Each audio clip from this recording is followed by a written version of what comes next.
The wind howled through the barren trees of the Appalachian wilderness, carrying snowflakes that stung like tiny daggers against exposed skin. December 1832 had brought the harshest winter in memory to these mountains, and as darkness fell on, that fateful evening, the creaking wagon wheels finally gave out. Sophia Miller, 8 months pregnant and newly widowed, watched in helpless despair as the last of the travelers who had reluctantly taken her along continued down the narrow mountain pass, their lanterns fading into the swirling white void, leaving her alone with nothing but her grief and the child that kicked beneath her heart. Before we jump back in, tell us where you're tuning in from, and if this story touches you, make sure you're subscribed, because tomorrow I've saved something extra special for you. Sophia pulled her threadbare wool coat tighter around her swollen belly as the last glimmers from the departing wagon train disappeared into the darkness. She had known the Prescott family for less than a week, having been grudgingly allowed to join their journey west after pleading her case. A woman alone, carrying a child, was considered bad luck by many travelers, a burden they couldn't afford. In these treacherous conditions, we can't spare the supplies, Jason Prescott had explained that morning when the wagon wheel first started showing signs of strain. If that wheel gives out completely, you'll have to make your own way. We've got 5 children to think about. Sophia had nodded, understanding their position even as fear tightened around her throat.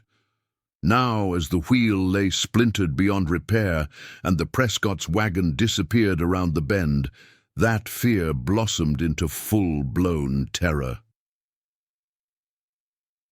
25 years old, raised in the comfort of Boston society, Sophia Miller had never imagined finding herself in such desperate circumstances. 6 months ago, she had been Sophia Blackwell, the cherished daughter of a successful merchant, newly married, to Thomas Miller, a charming entrepreneur with dreams of establishing trading posts along the frontier. When Thomas spoke of opportunity in the Western Territories, his eyes sparkled with such conviction that Sophia had willingly left behind her sheltered life. "Think of it, my love," he'd whispered as they lay in bed, his hand resting gently on her stomach where their child grew. "Our son will grow up in a land of boundless possibilities. He'll be a true American, shaped by the frontier rather than the constraints of Boston society." Their journey had begun with such hope, traveling with a larger group of settlers bound for Missouri Territory. But 3 weeks into their journey, a sudden fever had swept through their camp. Thomas, always so strong and vital, had succumbed. Within days, leaving Sophia pregnant and alone among strangers, the original group had splintered after the illness claimed 7 lives, with families regrouping based on their intended destinations. No one had particularly wanted the widowed. Sophia, with her fine manners and obvious inexperience with frontier hardships. The Prescotts had finally agreed to let her travel with them as far as their paths aligned, but made it clear that she was on her own once they reached the Cumberland Gap. Now, fate had decided she wouldn't even make it that far. Sophia surveyed, her meager belongings strapped to the broken wagon, one trunk containing clothing, a small pouch of coins sewn into her petticoat, Thomas's compass and map, a water canteen, some hard biscuits, dried beef, and a single blanket. Not nearly enough to survive a winter night in these mountains, let alone the weeks it would take to reach civilization on foot. The baby kicked vigorously, as if protesting their dire circumstances. Sophia placed a protective hand over her belly, suddenly angry rather than afraid. "We will survive this," she whispered, the words forming ice crystals in the frigid air. "I promise you that much." With newfound determination, Sophia gathered what she could carry. She emptied her trunk, layering every article of clothing onto her body.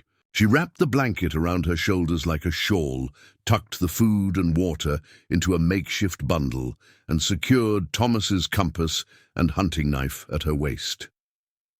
The gold coins remained hidden in her petticoat, the most valuable and least useful of her possessions in these wilderness conditions.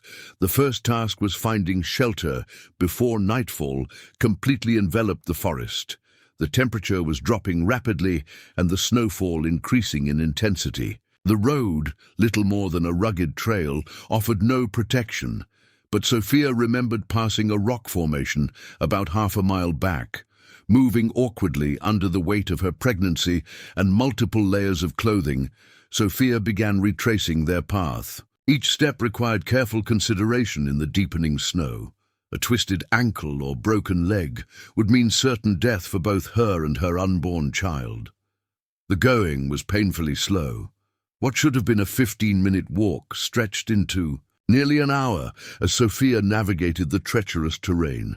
Darkness had fully descended, with only the snow's eerie luminescence providing any visibility. The wind had intensified, driving the snowflakes horizontally through the trees and creating ghostly whispers that played tricks on her mind. When the rock formation finally appeared through the swirling white, Sophia nearly wept with relief. It wasn't much, a natural overhang created where several massive boulders had tumbled together, but it offered some protection from the wind and driving snow. Crawling into the small space, Sophia cleared away loose stones and branches to create a relatively flat area. Her fingers were already numb despite the multiple pairs of gloves she wore. The small space would grow colder as the night progressed unless she could create some heat. Thomas had taught her the basics of fire starting during the early weeks of their journey, insisting that every skill could mean the difference between life and death on the frontier. With trembling hands, Sophia gathered what dry tinder she could find beneath the overhang, along with small branches that hadn't yet been soaked by snow. Using Thomas's flint and steel, she struck spark after spark, praying for just one to catch. After what seemed like hours, a tiny ember glowed among the tinder. Sophia bent close, carefully blowing life into the fragile beginning. The ember grew, caught a dried leaf, then a small twig. Within minutes, a modest fire pushed back the darkness of her small shelter. The immediate danger of freezing had been temporarily averted. But Sophia knew this was merely the first challenge of many. The provisions she carried would last 3 days at most. The baby was due within weeks, perhaps sooner given the stress of their situation. And these mountains held dangers beyond just the elements. Wolves, bears, and mountain lions all roamed these forests. As the night deepened and the storm raged outside her small sanctuary, Sophia forced herself to think practically rather than succumb to despair. She would need to find better shelter tomorrow, some place where she could potentially remain until after the baby was born. She would need to set snares for rabbits or squirrels to supplement her meager food supply, and she would need to find a source of fresh water once her canteen was empty. Skills she had barely begun to learn would now determine whether she and her child lived or died. The baby shifted again, a rolling movement beneath her ribs that momentarily took her breath away. Sophia placed both hands on her belly, focusing on that movement rather than the howling wind outside. "Your father believed we were meant for this frontier," she whispered. "He saw something in this wild land that called to his spirit. I didn't understand it then." She stared into the small, dancing flames of her fire. "Perhaps I'm beginning to now." As exhaustion finally overtook her, Sophia arranged herself as comfortably as possible in the confined space, keeping the fire between her and the opening to maximize warmth. Tomorrow would bring new challenges, but for tonight, they had survived the first test. It would have to be enough. What Sophia couldn't know as she drifted into uneasy sleep was that eyes had been watching her struggle through the snow. Eyes that had observed her abandonment, her determination, and her skillful creation of shelter and fire. Eyes that now kept vigil from the darkness beyond her small haven, weighing choices that would alter the course of multiple lives in the days to come. Preparing and narrating this story took us a lot of time, so if you are enjoying it, subscribe. To our channel, it means a lot to us. Now back to the story. Dawn broke reluctantly through the heavy cloud cover, casting a grey pallor over the snow-covered landscape. Sophia woke to find her fire reduced to embers and her body stiff from the cold and uncomfortable position. For a moment, disorientation clouded her mind before the harsh reality of her situation came rushing back.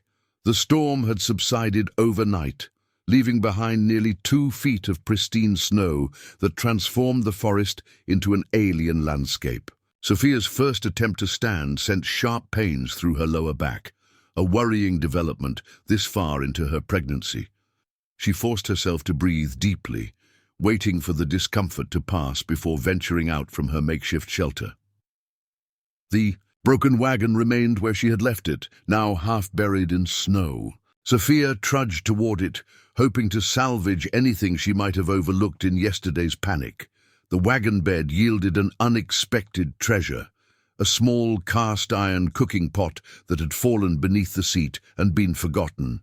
She also discovered a watertight tin containing lucifer matches, far more reliable than the flint and steel she'd struggled with the previous evening.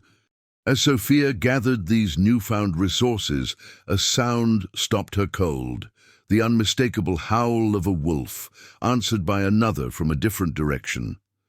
The Prescotts had warned about wolf packs growing bold during harsh winters when game became scarce. A pregnant woman alone would make easy prey. With renewed urgency, Sophia loaded her discoveries into her bundle and began moving deeper into the forest, away from the trail. The rock overhang had served for one desperate night, but she needed more substantial shelter if she hoped to survive. The going was even more difficult than the previous evening. Each step required lifting her feet high above the deep snow, an exhausting process that drained her limited energy reserves. By midday, Sophia had covered less than a mile, and the gnawing emptiness in her stomach reminded her that she needed to conserve her meager food supplies. She allowed herself half a biscuit and a small strip of dried beef, washing it down with melted snow. The meal was hardly satisfying, but it quieted the worst of her hunger. The baby had been unusually still that morning, concerning Sophia, until a strong kick reassured her that the child remained resilient despite their circumstances. As afternoon approached, the temperature began to drop once more. Sophia knew she needed to find shelter and establish a fire before darkness fell again. Her search grew more desperate as the shadows lengthened, until finally she spotted what appeared to be a hollowed-out area beneath the massive roots of a fallen oak tree. Approaching the natural cavity, Sophia noticed something odd. The entrance showed signs of deliberate clearing, with broken branches neatly stacked to one side. Someone had used this shelter before, perhaps recently. The realization brought both hope and caution. Other people in these woods could mean rescue or additional danger. Carefully, Sophia examined the hollow. It extended several feet beneath the upturned root system, creating a space significantly larger than her previous night's shelter. Dried leaves had been arranged in one corner, forming a primitive but effective sleeping pallet. A ring of stones indicated a fire pit, with the roots above showing scorch marks from previous fires. Most telling of all, a small pile of dried firewood had been stacked just inside the entrance, enough for several days if used conservatively. This was no casual traveler's overnight stop, but some place that had been prepared for extended use. Sophia debated the wisdom of appropriating someone else's shelter, but as the temperature continued to drop and her exhaustion mounted, practicality won out over caution. She would use this place tonight and be gone by morning if possible. With shaking hands, she arranged kindling in the stone circle and struck one of her precious matches. The dry wood caught quickly, and soon a cheerful fire pushed back the gloom of the approaching evening.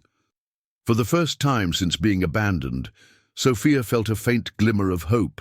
Using snow melted in her newly acquired pot, she made a thin broth with a small piece of her dried beef, extracting maximum nourishment from her limited supplies. The warm liquid spread through her body, easing some of the bone-deep chill that had settled into her limbs. As darkness claimed the forest once more, Sophia arranged herself on the leaf bed, surprised by its relative comfort. The smoke from her small fire vented effectively through a natural chimney formed by the arrangement of roots, maintaining warmth while preventing suffocation. Sophia was drifting towards sleep when a subtle shift in the atmosphere alerted her to a presence outside the shelter. The fine hairs on her arms rose as instinctive fear sharpened her senses. Someone or something was approaching. Gripping Thomas's hunting knife, Sophia pushed herself into a sitting position, eyes fixed on the entrance. A shadow moved against the snow-reflected moonlight, too deliberate to be an animal. A human figure stooped at the opening, then froze upon seeing the fire and Sophia's frightened face. For an endless moment, Sophia and the stranger regarded each other in tense silence. The figure was wrapped in furs and leather, making it impossible to discern age or gender.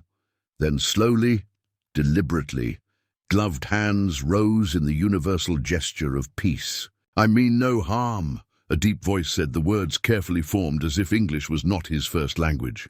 "This shelter mine, but you need more than I tonight." Relief and wariness battled within Sophia as she maintained her grip on the knife. "Who are you?" she demanded, trying to keep her voice steady. The figure remained at the entrance, making no move to enter uninvited. "I am called Nathan by white settlers, Cherokee healer from mountain people." He gestured toward her belly. "You carry child soon to arrive. Dangerous to be alone." Sophia's protective instincts warred with her desperate circumstances. This man, Nathan, claimed to be a healer. If true, he might represent her only chance of surviving childbirth in these mountains.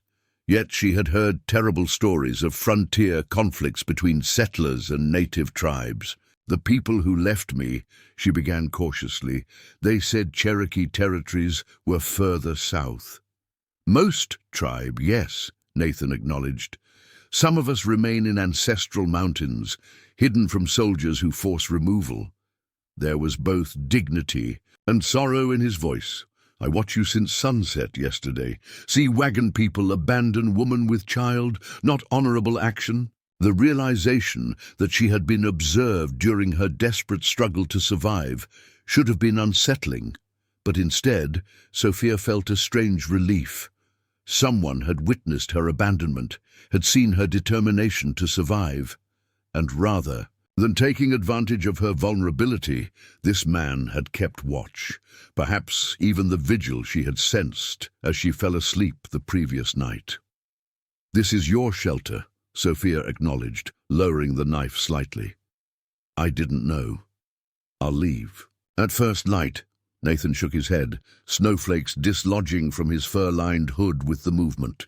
"Winter storm returns tomorrow. You stay." He gestured to the supplies she had scavenged. "Food, little. Child needs more." He placed a small bundle just inside the entrance, then backed away. "Rabbit, herbs for strength. I return morning." Before Sophia could respond, Nathan disappeared into the darkness, moving with a silence that seemed impossible in the creaking, snow-laden forest. Left alone once more, she cautiously examined his offering. The skinned rabbit would provide a substantial meal, and the bundle of dried herbs carried an unfamiliar but not unpleasant aroma. Trust did not come easily in her situation, but hunger and necessity made the decision for her. Using her pot and some snow, Sophia prepared a simple stew with small portions of the rabbit meat. The rich aroma made her realize how insufficient her previous meal had been. As she ate, Sophia considered the strange turn her circumstances had taken. Abandoned by her own kind, she now found herself dependent on the goodwill of a Cherokee healer who, by all rights, had more reason to distrust her than she him. The irony was not lost on her. The baby moved vigorously as the warm food filled Sophia's stomach, almost as if expressing approval of this unexpected development. Despite her lingering wariness, Sophia felt the knot of despair that had formed in her chest begin to loosen slightly. "Perhaps we've found a friend, little one," she whispered, stroking her belly. "Or at least, someone who doesn't wish us immediate harm."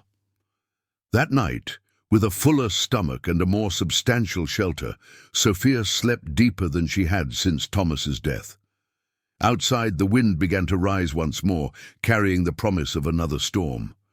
And somewhere in the darkness, watching, over the hollow beneath the fallen oak, Nathan kept his silent vigil. True to Nathan's prediction, Sophia woke to the sound of wind howling through the forest and fresh snow accumulating at the shelter's entrance. The second winter storm had arrived with vengeful force, making any thought of travel impossible. The fire had burned low during the night, but the well-designed shelter had retained enough warmth to keep the worst of the cold at bay. As Sophia carefully added small branches to revive the flames, a shadow appeared at the entrance. Nathan arrived bearing additional firewood and a deerskin pouch. His movements were deliberate yet graceful as he arranged the wood near the fire pit without intruding too far into the shelter. "Storms stay 3 days," he announced, his breath visible in the cold air. "Water frozen soon, use snow." He placed the deerskin pouch within her reach. "Medicine for woman carrying child. Make tea." Sophia eyed the pouch with cautious interest. In Boston, she had access to reputable doctors and midwives who had guided her through the early months of pregnancy. Out here, this Cherokee healer represented her only hope of medical knowledge.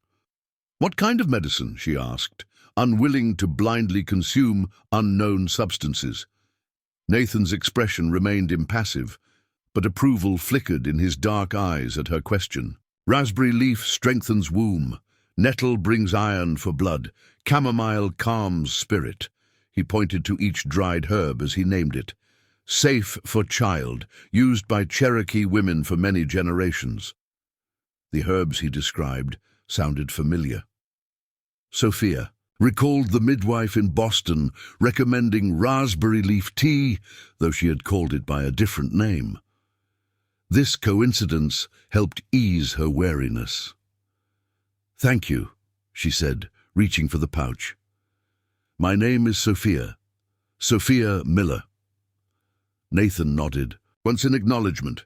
"Sophia, who carries child, needs meat to strengthen blood. I bring deer when storm passes." He glanced at her swollen ankles, visible beneath the hem of her dress. "When child comes." 4 weeks, according to the midwife in Boston, Sophia replied, unconsciously resting her hand on her belly, "though it may be sooner now." Nathan's brow furrowed slightly. "Winter birth dangerous without proper shelter. This place good for nights, not for child-bringing." He seemed to consider something before continuing. "My winter camp 3 miles north, sturdier, warmer. When storm ends, you come." The offer stunned Sophia. She had expected temporary assistance. At most, not an invitation to this man's home. "Why would you help me? Most of your people have suffered terribly at the hands of mine." Nathan was silent for so long that Sophia thought he might not answer. When he finally spoke, his voice carried the weight of personal history. 15 winters ago, Cherokee woman carrying child was caught in blizzard while gathering late herbs. White trapper family sheltered her, helped bring child safely. He met Sophia's gaze directly. "That child was my sister's. Some debts must be repaid, even when owed by others." The simple explanation, a balance being restored to the world, made more sense to Sophia than any elaborate justification might have. This was not about her specifically, but about maintaining harmony in a universe where kindness and cruelty both demanded reciprocation. "I accept your offer," she said quietly, "and I am grateful." Nathan nodded, satisfied with the exchange. Before departing, he demonstrated how to prepare the herbal tea properly and showed her where he had stored additional food, dried berries and more rabbit meat, in a small cache beneath a loose stone in the shelter wall. "Rest today. Save strength," he advised. "I return tomorrow with more wood." After he left, Sophia prepared the herbal tea as instructed. The brew had an earthy flavor that she found not unpleasant, particularly when sweetened with a few of the dried berries. Almost immediately, she felt the tight muscles in her lower back begin to relax.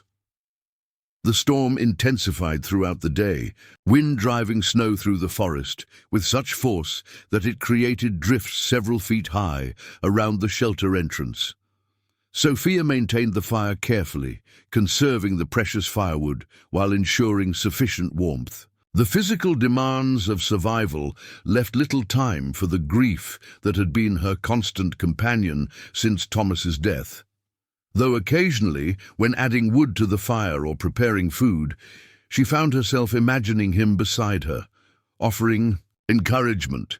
"You always said I was stronger than I knew," she whispered to his memory as she melted snow for drinking water. "I hope you were right." That night, as darkness enveloped the forest and the storm continued its assault, Sophia experienced the first real contraction of labor, a band of pain tightening across her abdomen with unmistakable purpose. The sensation passed quickly, but left her wide-eyed with alarm. The baby wasn't due for weeks. It was too soon.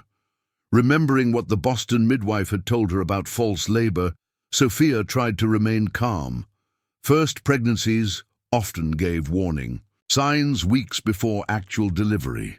Still, she sipped more of the raspberry leaf tea, recalling that it was specifically meant to prepare the womb. An hour passed before another contraction arrived, stronger than the first. Sophia began counting, the minutes between each occurrence, growing increasingly concerned as they established a pattern, irregular but undeniable. By midnight, the contractions were coming every 20 to 30 minutes, each one slightly more intense than the last. "Not yet," she pleaded, rubbing her belly. "Please, not during a blizzard in a hollow tree," whether from her pleas or the herbal tea. The contractions gradually spaced further apart and diminished in strength. By dawn, they had subsided entirely, leaving Sophia exhausted but relieved. Nevertheless, the warning was clear. The child would not wait much longer. The second day of the storm brought unexpected challenges. A branch from a neighboring pine crashed down near the entrance, partially blocking it and allowing snow to accumulate inside. Sophia spent precious energy clearing the obstruction, her fingers growing numb despite multiple layers of gloves. The exertion brought a return of the contraction-like pains, though milder than before. Nathan arrived as promised, materializing through the swirling snow like a spirit. He took in the situation immediately: the fallen branch, Sophia's exhaustion, the signs of premature labor she reluctantly described. "Child responds to mother's distress," he explained, efficiently rebuilding the entrance to better protect against the elements. "Forest knows winter is time of waiting, not birthing. Your body fights two battles, survival and child-bringing." From a pouch at his waist, he produced new herbs, different from the previous days. "Sleep medicine," he said, showing her how to prepare it. "Rest today. Tomorrow's storm ends, then we travel to better shelter." The sleeping draught worked effectively, allowing Sophia to achieve the deep rest her body desperately needed. She slept through most of the day, waking only when necessary to tend the fire or eat small portions of the provisions Nathan had provided. By the third morning, the storm had spent its fury. Sunlight filtered through the trees, reflecting blindingly off the transformed landscape. Snow covered everything, smoothing the forest's rough contours into gentle shapes that belied the deadly cold they represented. Nathan arrived earlier than on previous days, carrying snowshoes crafted from bentwood and rawhide. For walking on deep snow, he explained, helping Sophia secure them to her boots and demonstrating the altered gait required for their use. "How far did you say your camp was?" Sophia asked, apprehension building as she contemplated the journey ahead. 3 miles, Nathan replied. "Difficult with child weight, but necessary. More storms come soon. Today, clear path is offered by spirits. Must accept." Before departing, Sophia gathered her few possessions, Thomas's compass, the cooking pot, the remaining food, and her bundle of extra clothing. Nathan fashioned a walking stick to help her balance with the unfamiliar snowshoes. The journey proved even more challenging than Sophia had anticipated. Despite the snowshoes preventing her from sinking completely, each step required lifting her feet higher than normal, placing tremendous strain on her already taxed body. Nathan set a deliberately slow pace, frequently pausing to allow her rest.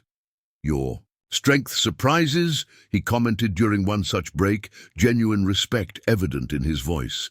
"Many would have surrendered to forest after abandonment." Sophia leaned heavily on her walking stick, breath forming clouds in the frigid air. "I have no choice," she replied simply. "My child deserves a chance at life." Nathan's usually stoic expression softened momentarily. Choice always exists, even choosing to continue when path seems impossible. That is strongest choice.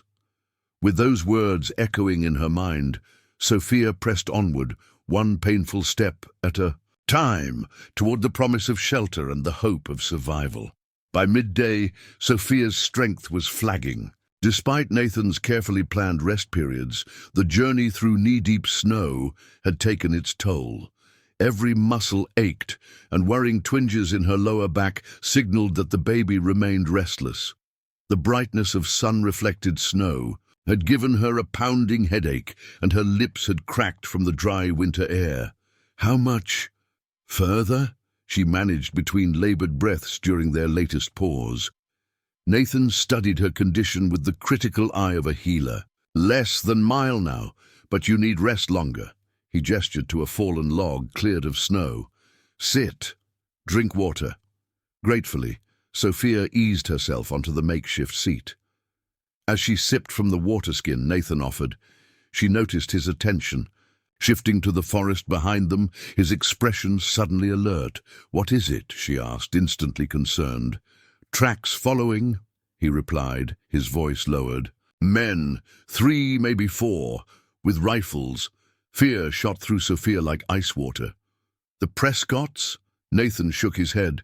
"Not wagon people. These come from east. Heavy boots. Military maybe, or hunters." His expression darkened. "Bad men sometimes. Use winter to hunt Cherokee. Government bounties still paid in some territories, though officially ended." The implications chilled Sophia more deeply than the winter air. Native hunters would be familiar with tracking in these conditions. If they were following Nathan, "They're hunting you," she realized aloud. "And I'm slowing you down."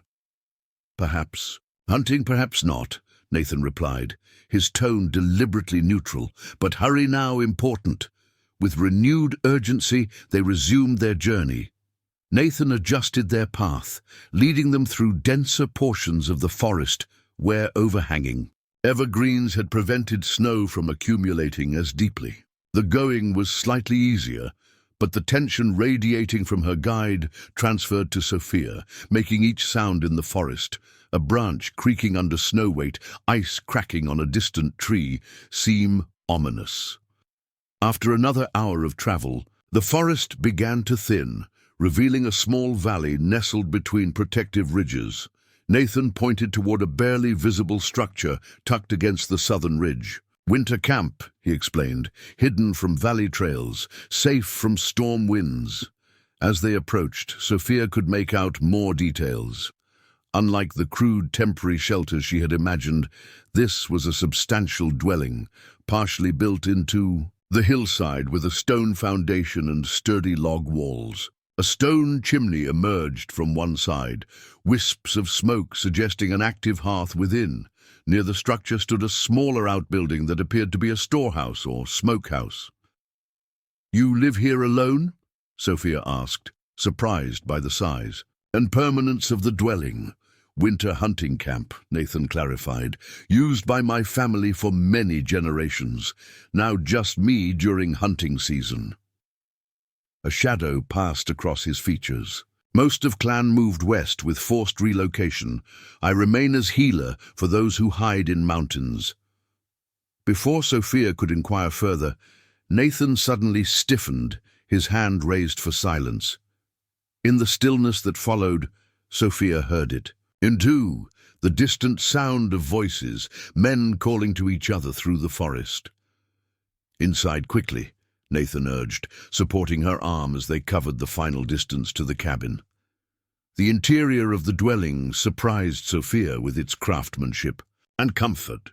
A central hearth provided both warmth and cooking capability, with smoke rising through a cleverly designed chimney system.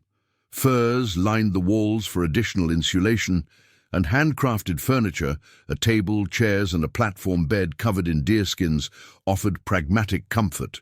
Dried herbs and meat hung from ceiling beams, while pottery vessels containing various supplies lined shelves built into the walls. Nathan immediately secured the door, which Sophia noted was unusually thick and reinforced with metal bands. "Rest. Now," he instructed, guiding her to the bed, "I check who follows." "If they're dangerous," Sophia began, her concern evident, "shouldn't we both hide?" Nathan's expression remained impassive, but something like grim humor flickered in his eyes. "Hiding woman with child difficult. Better to know enemy first." He pulled a worn leather case from beneath the bed, revealing an old but well-maintained Pennsylvania long rifle. "This speak, if necessary."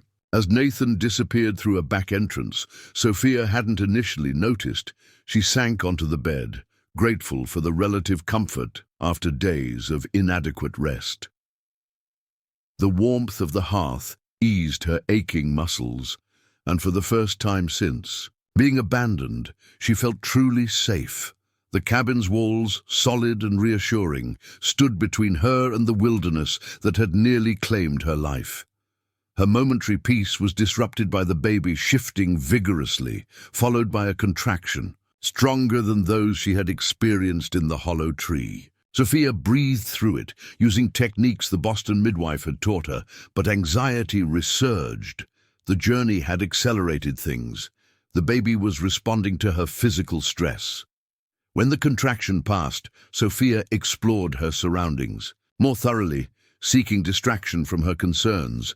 Near the hearth, she discovered a wooden cradle, beautifully carved with symbols she didn't recognize. Its presence in a hunting cabin used by a solitary man puzzled her. Other details suggested this was more than just a temporary shelter. Cherokee artifacts mixed with items of obvious European origin, hand-forged cooking utensils, a cast-iron Dutch oven, even several books stacked on a small table. One volume lay open, its pages covered in neat handwritten English alongside what appeared to be Cherokee syllabary. Sophia was examining this unexpected library when Nathan returned, his expression grave. "Bounty hunters," he confirmed. "4 men, following my tracks from root shelter." He secured the back entrance before continuing. "They saw 2 trails. No, I not alone." "What will they do?" Sophia asked, fear constricting her throat. "Search area before dark. Hunting Cherokee brings gold. Finding white woman with Cherokee brings questions." He checked the rifle's mechanism with practiced hands. "They must not find this place. Can we hide somewhere else? Further into the mountains?" Even as she suggested it, Sophia knew it was impossible. Her condition wouldn't allow further travel, especially with armed men searching the forest. Nathan shook his head. "Storm returns tonight. They seek shelter soon." He gestured toward the valley. "Old trapper cabin 2 miles east. They likely go there." As if confirming his prediction, the distant voices grew fainter, moving away from their location. Still, Nathan remained vigilant, watching through a narrow window slit until satisfied the immediate danger had passed.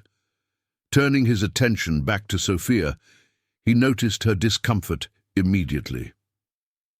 "Child moves toward birth," he observed, not a question, but a statement of fact. Sophia nodded, unable to deny the increasing frequency of contractions. "The journey was difficult.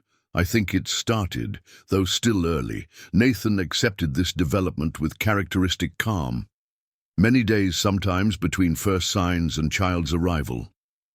He moved to one of the herb bundles hanging from the ceiling, selecting several different plants. Tea now helps prepare body without rushing child. As he prepared the medicinal brew, Sophia was struck by how competently this solitary man addressed childbirth, a domain typically reserved for midwives and women in her experience. "You've delivered babies before?" she asked, watching him measure dried herbs with precision. "Cherokee healer learns all medicine," he replied simply. "Men's ailments, women's needs, children's cures, balance important."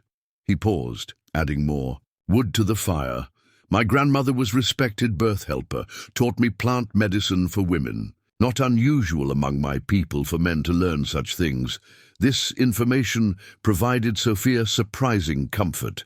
If her child truly was coming soon, at least she wouldn't face the ordeal alone or with someone completely inexperienced. Still, the thought of giving birth in a remote cabin with bounty hunters nearby, attended only by a man she'd known for mere days, filled her with trepidation. Nathan seemed to sense her anxiety. "Fear natural before child comes," he said, handing her the prepared tea. "But fear makes birth harder. Remember breath. Remember strength that brought you through forest. Body knows ancient wisdom of bringing life." As Sophia sipped the herbal tea, milder than she expected, with hints of mint and something like honey, she found his words oddly reassuring. Her body did know what to do. Women had been giving birth in far worse circumstances for millennia. She would endure whatever came. Outside, the light began to fade as winter's early dusk descended on the mountains. Nathan lit several animal fat lamps, their gentle glow creating a surprisingly cozy atmosphere within the cabin. He prepared a simple but nourishing meal of venison stew that restored some of Sophia's depleted energy. As they ate, the first snowflakes of the predicted storm drifted past the window. Soon, a steady curtain of white obscured the valley below, and the wind rose to a mournful howl around the sturdy cabin walls. "Storm good for us," Nathan observed. "Covers tracks, keeps hunters in shelter." He glanced at Sophia's abdomen. "Gives child time to decide, come now or wait for calmer day." Within the cabin's protective embrace, surrounded by the skills and knowledge of a healer from a culture not her own, Sophia Miller prepared herself for whatever the long winter night might bring. The night deepened as the storm intensified, nature's fury providing an unexpected sanctuary from human threats. Sophia dozed intermittently, waking to occasional contractions that remained irregular, uncomfortable but not yet demanding immediate attention.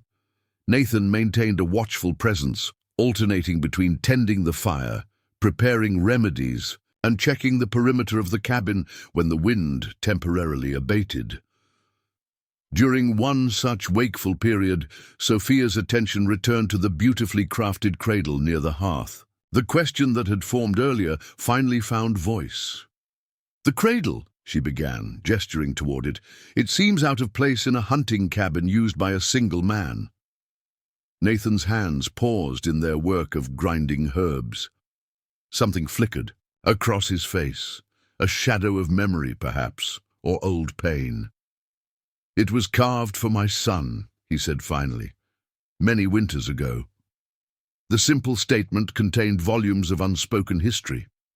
Sophia hesitated, uncertain whether to inquire further.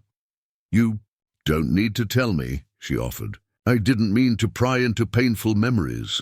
Nathan resumed his methodical grinding. "Pain not erased by silence," he replied. "Sometimes story wants to be told." He set aside his work and added a log to the fire, watching the flames rise before. Continuing, I had wife once, Sarah, daughter of Cherokee mother and Scottish trader. She knew both worlds, moved between them like deer through forest. Pride mingled with sorrow in his voice. When soldiers came with removal orders, we fled. To mountains, instead of walking Trail of Tears west, Sarah carried our child. Sophia listened intently, recognizing the rare privilege of hearing this proud man speak of his personal history. Winter that year came early, like this one. We reached this hunting camp of my ancestors, prepared for child's arrival. Nathan's gaze fixed on the cradle. I carved this while waiting, putting protection symbols of Cherokee and Christian faiths both, as Sarah wished. His silence stretched long enough that Sophia thought the story had ended, but eventually he continued. Birth was difficult. Child came, strong boy with his mother's eyes, but bleeding wouldn't stop. Nathan's voice remained steady, though. The pain was evident in his controlled delivery. I used every healing plant known to Cherokee medicine, prayed to old gods and knew nothing worked. The familiar tragedy, childbirth's danger claiming mothers throughout human history, hung heavy in the cabin air. Sarah lived 3 days after son's birth, named him Jonathan for her father. He lived 6 more days before joining her. Nathan's hand rested briefly on the cradle's edge. I buried them together on ridge above cabin, where morning sun reaches first. Sophia's throat tightened with empathy. How long ago? 12 winters, Nathan replied. I continued as healer for those who remained hidden in mountains, learned more medicine from books, from traveling doctors who didn't care I was Cherokee. He gestured to the unexpected library Sophia had noticed earlier. Studied bleeding sickness especially. Too late for Sarah, but perhaps not for others. The revelation cast Nathan's willingness to help her in new light. This wasn't merely repaying an old debt as he had claimed. It was something more profound. Every pregnant woman in distress perhaps carried Sarah's ghost for him. Another chance to change an outcome he couldn't alter 12 years ago. I'm sorry for your loss, Sophia said simply, words inadequate, but sincere. Nathan acknowledged her sympathy with a slight nod. Life continues, even after great sorrow. He glanced meaningfully at her swollen belly. Your child brings new story to world. Their conversation was interrupted by a much stronger contraction that had Sophia gasping and clutching her abdomen. This one felt different, a powerful wave that started in her back and wrapped around to her front, lasting nearly a minute. Nathan observed her reaction carefully. Labor strengthens, he noted. Still time between, but child decides to come.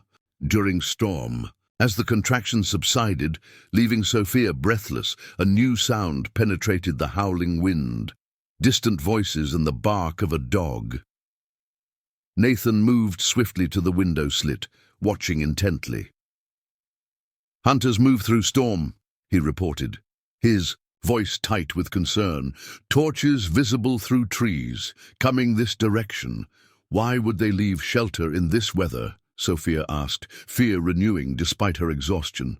Dog caught scent perhaps, or shelter leaked, drove them out. Nathan's expression darkened. Does not matter why. Matters only that they come. He retrieved the Pennsylvania rifle, checking its priming with practiced efficiency. You stay silent. I lead them away from cabin. No, Sophia protested, struggling to sit upright. You can't go out there. The storm, they're armed. Another contraction cut off her objections, this one following more quickly than expected. Nathan regarded her with calm resolve. Cannot shoot from here. Too dangerous with child coming. He selected several items from his stores, a water skin, pemmican, flint and steel. Cabin hidden against ridge, unless standing directly before it. I draw them east, away from here. And if they catch you?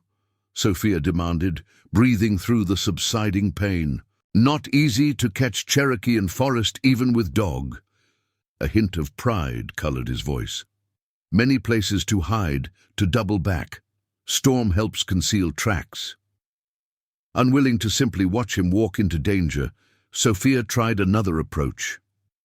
What if the baby comes while you're gone? I can't do this alone. Nathan paused, acknowledging the validity of her concern. After a moment's consideration, he moved to a small chest near the bed, withdrawing several items which he arranged within Sophia's reach. Clean cloths, a sharp knife, sinew thread, a pottery bowl of rendered fat, and various packets of herbs labeled with symbols. If water breaks and child follows quickly, use these. He explained each item's purpose and use with concise precision. Child knows how to be born. Body knows how to birth. Fear is greatest enemy. The voices outside grew marginally louder, though still distant, perhaps half a mile away, but approaching steadily. Sophia could now distinguish individual shouts as the men called to each other over the storm's noise. "They search pattern suggests dog loss scent in snow," Nathan observed, moving in widening circles from trapper cabin. Making a swift decision, he gathered additional supplies, including what appeared to be pre-prepared smoke bombs, crafted from pine resin and particular herbs. "These mask scent from dog," he explained. "Old Cherokee hunting trick. Confuses animal. Tracking." He wrapped a deerskin coat more securely around himself and moved toward the back entrance. "Bar door after I leave. Open only for my special knock. 3 quick, 2 slow." He demonstrated the pattern on the table edge. "How long will you be gone?" Sophia asked, another contraction building as she spoke. "Until hunters leave area or until child arrives?" Nathan's expression softened momentarily. "Whichever comes first. Trust yourself if alone. Women stronger than men in birth-bringing." With those final instructions, Nathan slipped through the back entrance and disappeared into the storm. Sophia immediately barred the door as directed, then returned to the main room where the fire cast dancing shadows against the log walls. Left alone in the remote cabin while labor intensified and armed men searched the surrounding forest, Sophia found her thoughts turning to Thomas. What would he think of her current circumstances, his proper Boston wife, taking shelter with a Cherokee healer, preparing to give birth in a mountain cabin during a winter storm while bounty hunters prowled? "Outside, you always said the frontier would change us," she whispered to his memory. "I don't think either of us imagined how much." Another contraction seized her, stronger than the last. When it passed, Sophia methodically arranged Nathan's birthing supplies beside the bed. Whatever happened next, she was determined to face it with the same courage that had brought her through. The wilderness alive. Outside, the storm's intensity multiplied, wind shrieking around the cabin corners and snow accumulating in drifts that would soon reach the window's height. The distant voices grew fainter, then disappeared entirely beneath nature's overwhelming chorus. Whether the hunters had changed direction, given up their search, or simply couldn't be heard over the storm, remained impossible to determine. Sophia paced the cabin floor during the lulls between contractions, one hand supporting her lower back, while the other rested protectively on her belly. The baby seemed extraordinarily active now, shifting and turning as if seeking the optimal position for entry into the world. "Not yet," she urged, both to herself and the child within. "Give Nathan time to return. Give the hunters time to leave." But her body, operating on ancient imperatives beyond conscious control, continued its inexorable progression toward birth. As midnight approached, marked by a small pendulum clock among Nathan's possessions, Sophia's water broke in a sudden rush, soaking her clothing and the cabin floor. The development triggered contractions of dramatically increased intensity, causing her to cry out involuntarily before biting her lip to maintain silence. The hunters might be gone, drawn away by Nathan's diversionary tactics, but certainty was impossible. Prudence demanded continued quiet despite the growing urge to vocalize through the pain. Alone in the wilderness cabin, surrounded by a raging blizzard with potential enemies nearby, and her only ally deliberately drawing danger away from her, Sophia Miller began the final stage of labor, transforming from pregnant widow to mother in the most challenging circumstances imaginable. Time lost all meaning as Sophia surrendered to the ancient rhythm of childbirth. Each contraction built like a wave, cresting in nearly unbearable intensity before gradually receding, leaving precious moments to gather strength for the next assault. She moved instinctively between positions, kneeling, squatting, leaning, against the rough-hewn table, seeking whatever brought the slightest relief. Nathan's careful preparations proved invaluable. During brief respites between contractions, Sophia sipped the herbal tea he had left steeping by the fire, its properties helping to ease the worst pangs while providing vital strength. The cabin remained secure against both storm and potential human threats, its thick walls muffling her occasional cries when the pain grew too intense to bear silently. As the labor progressed, Sophia found herself drawing on unexpected reserves of determination. The journey that had brought her to this remote cabin, the grief of Thomas's death, the abandonment by the Prescotts, the desperate nights alone in the wilderness, had forged something new within her. Each challenge survived had strengthened. Her resolve, each obstacle overcome, had proven her more capable than she had ever imagined. "I can do this," she whispered through gritted teeth as another contraction built. "I will do this." Outside, the blizzard reached its zenith, wind and snow combining in a howling maelstrom that erased all other sounds. Whether Nathan still attempted to lead the hunters away or had sought his own shelter from the storm's fury remained impossible to know. Sophia could only focus on the immediate demands of her body as it worked to bring new life into the world. Near what she estimated to be 2 a.m, the urge to push became overwhelming. Following instincts as old as humanity, Sophia positioned herself near the bed, kneeling while supporting her upper body on its edge. The cradle carved for Nathan's son stood nearby, its presence both poignant and encouraging, a symbol of hope despite past tragedy. "Come now, little one," she encouraged between labored breaths. "It's time to meet your mother." The next contraction brought searing pressure and the distinct sensation of the baby moving downward. Sophia pushed with all her strength, a primal sound escaping her throat despite attempts to remain quiet. 3 more powerful contractions followed in rapid succession, each bringing progress she could feel but not see. After the 4th push, Sophia reached down and felt the baby's head crowning.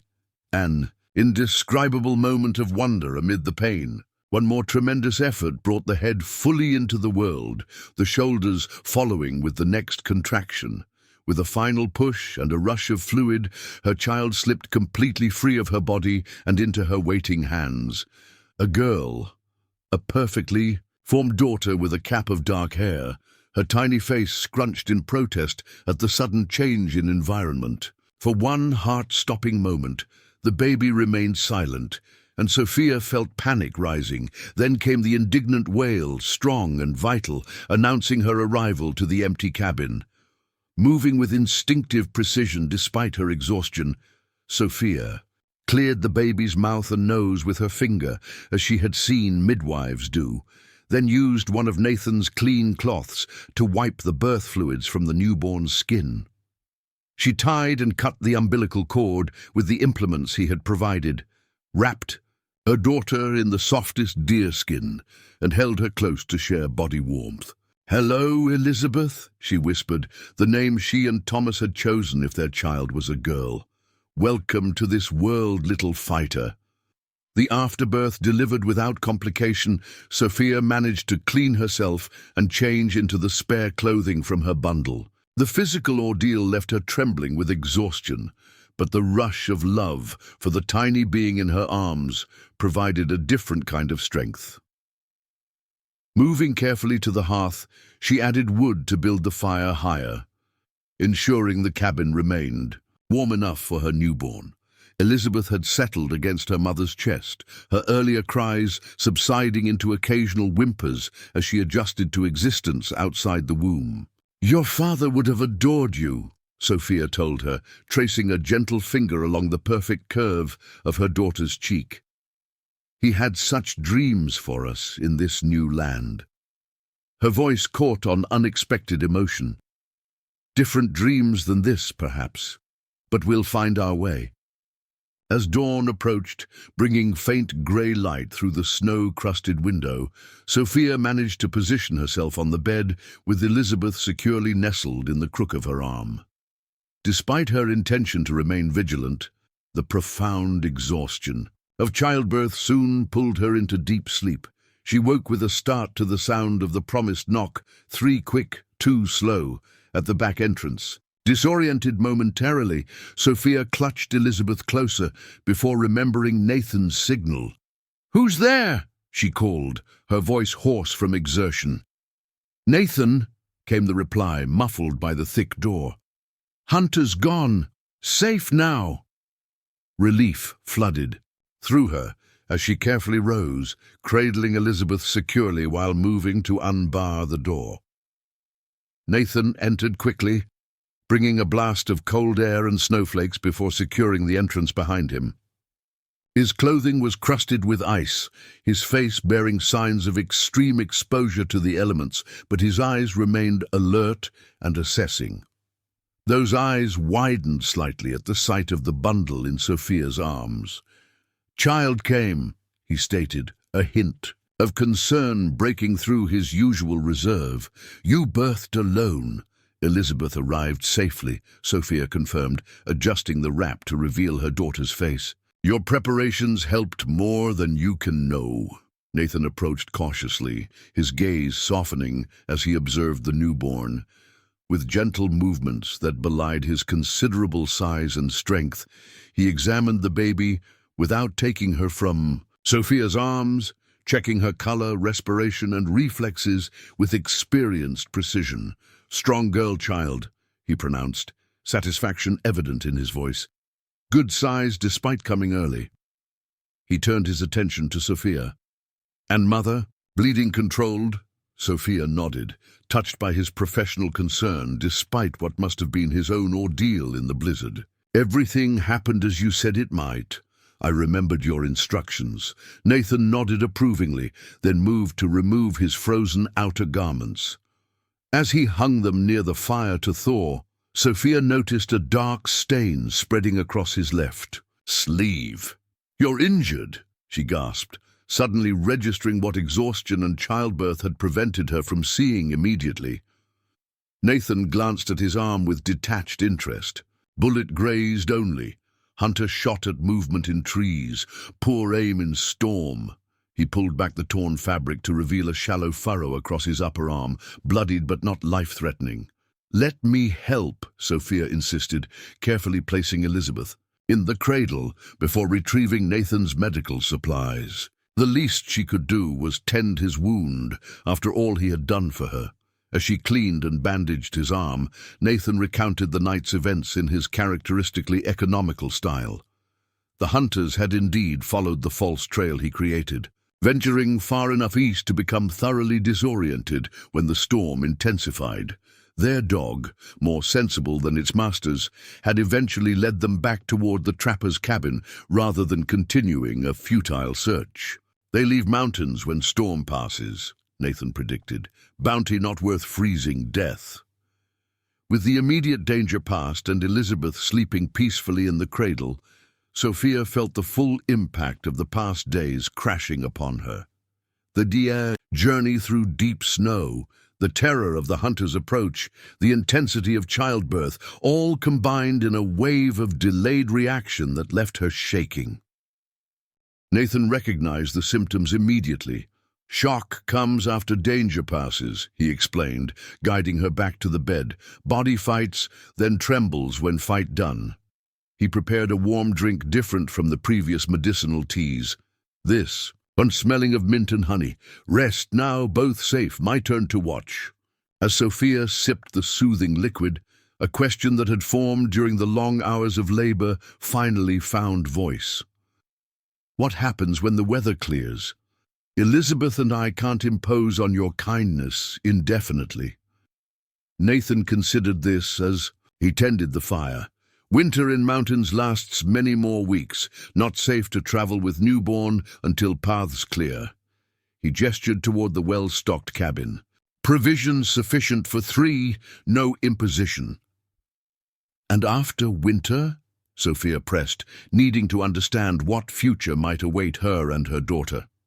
The original plan, joining Thomas in establishing a trading post, had died with him. The prospect of continuing alone to Missouri Territory with an infant seemed impossible, yet returning to Boston would mean admitting defeat and facing the pitying stares of former friends. Nathan seemed to understand the deeper question behind her words. Spring brings choices, he said simply. Cherokee say rushing river eventually finds path to ocean. Your path will reveal itself when time right. Exhaustion finally overcame Sophia's concerns about the future. With Elizabeth safely sleeping in the cradle beside her and Nathan standing guard against any remaining threats, she surrendered to much-needed rest. Outside, the storm gradually subsided, leaving the mountain world transformed beneath a pristine blanket of snow. Inside the cabin, an unlikely family, Boston widow, Cherokee healer, and newborn frontier child, found temporary sanctuary from both natural elements and human prejudice, their lives intertwined by circumstance and survival. The days following, Elizabeth's birth established a new rhythm in the mountain cabin. Nathan's experience with infants proved invaluable as he guided Sophia through the challenges of early motherhood in frontier conditions. He showed her how to create soft, absorbent diapers from rabbit skins, prepared special teas to encourage her milk production, and crafted a secure sling that allowed her to carry Elizabeth close while keeping her hands free for necessary tasks. Life settled into peaceful routine despite the harsh winter conditions outside. Sophia gradually regained her strength, taking on increasingly more cabin duties as her body healed. Nathan continued to hunt during brief, clear periods between storms, returning with rabbits, wild turkey, and once, a young deer that provided meat for several weeks. You've been so kind to us, Sophia commented one evening as they shared a meal near the hearth, Elizabeth sleeping contentedly in her cradle. I can never repay your generosity. Nathan looked up from mending a snowshoe, his expression thoughtful. Cherokee do not measure kindness with payment. Life demands balance, giving when others need, receiving when we need. He set aside his work. But if you wish to contribute, I can teach skills useful for mountain survival. Thus began Sophia's education in frontier life under a most unexpected tutor. Each day brought new knowledge, how to identify edible plants even beneath snow cover, how to follow game trails, how to preserve meat without salt, how to read weather changes in cloud patterns and animal behavior. Her soft hands grew calloused, but capable, her city-bred sensibilities giving way to practical wilderness wisdom. My father would be scandalized, she laughed one afternoon while scraping a deer hide, Elizabeth watching from her sling. His properly raised daughter, living, in a cabin with a Cherokee man, learning to tan hides. Nathan continued sharpening his hunting knife without looking up. Many white women captured by tribes in war refused return when rescued, found different freedom in native life. He tested the blade's edge with his thumb. Not all civilization. Improvements make better lives. This observation resonated with Sophia more deeply than she expected. Boston society had certainly offered comforts and refinements absent in this mountain cabin, but it had also confined women within rigid expectations of behavior and purpose. Here, necessity demanded she develop strength and skills she would never have discovered in her previous life. Thomas wanted to build something new on the frontier, she mused, continuing her work on the hide. Something that took the best of civilization while embracing the freedom of this land. Her voice softened. I think he would approve of what I'm learning, though perhaps not the circumstances. Wise man, Nathan commented. New world needs new thinking, not just old ways in new places. As January yielded to February, the winter maintained its grip on the mountains, though the days gradually lengthened and occasional thaws hinted at eventual spring. Elizabeth thrived despite the harsh conditions, gaining weight and responding, with increasing awareness to her surroundings. Her dark eyes, so like Thomas's, studied everything with apparent fascination, particularly Nathan, whose deep voice seemed to captivate her attention whenever he spoke. During this period, Sophia learned more about Nathan's unusual history. Unlike many Cherokee who had remained hidden in these mountains, he straddled both worlds with remarkable adaptability. His father had been a respected tribal healer, but had also formed a cautious friendship with a frontier doctor, leading to Nathan's unique combination of traditional and European medical knowledge. Father believed wisdom belongs to no single people, Nathan explained while demonstrating how to create a poultice for Elizabeth's minor diaper rash. Many paths to healing. Cherokee use plant known to white doctors as witch hazel for same purpose, different names. This philosophical openness extended beyond medicine. In addition to the books Sophia had noticed earlier, Nathan possessed maps, astronomical charts, and even a battered copy of Shakespeare's works. His literacy in both English and Cherokee allowed him to document traditional knowledge while absorbing outside perspectives, an approach that had distanced him from some traditionalists in his tribe, while making him an invaluable intermediary during increasingly tense relations with white authorities.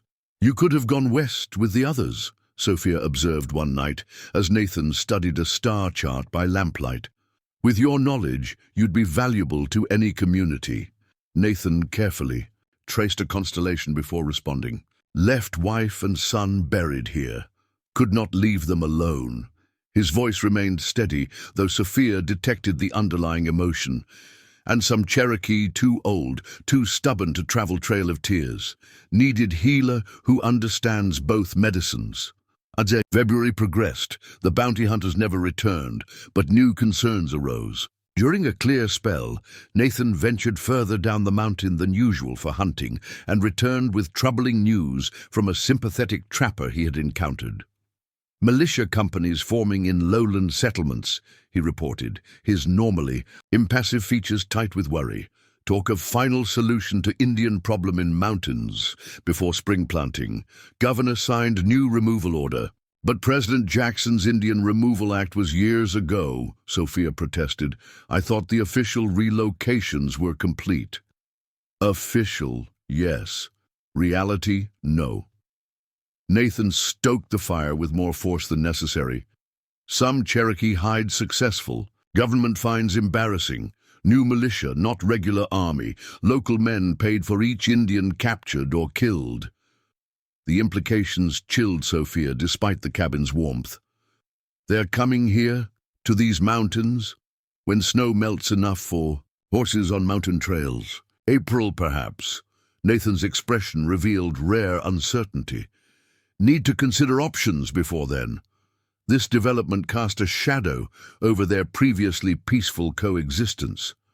Nathan began scouting more frequently, establishing alternate shelters and cache sites throughout his territory.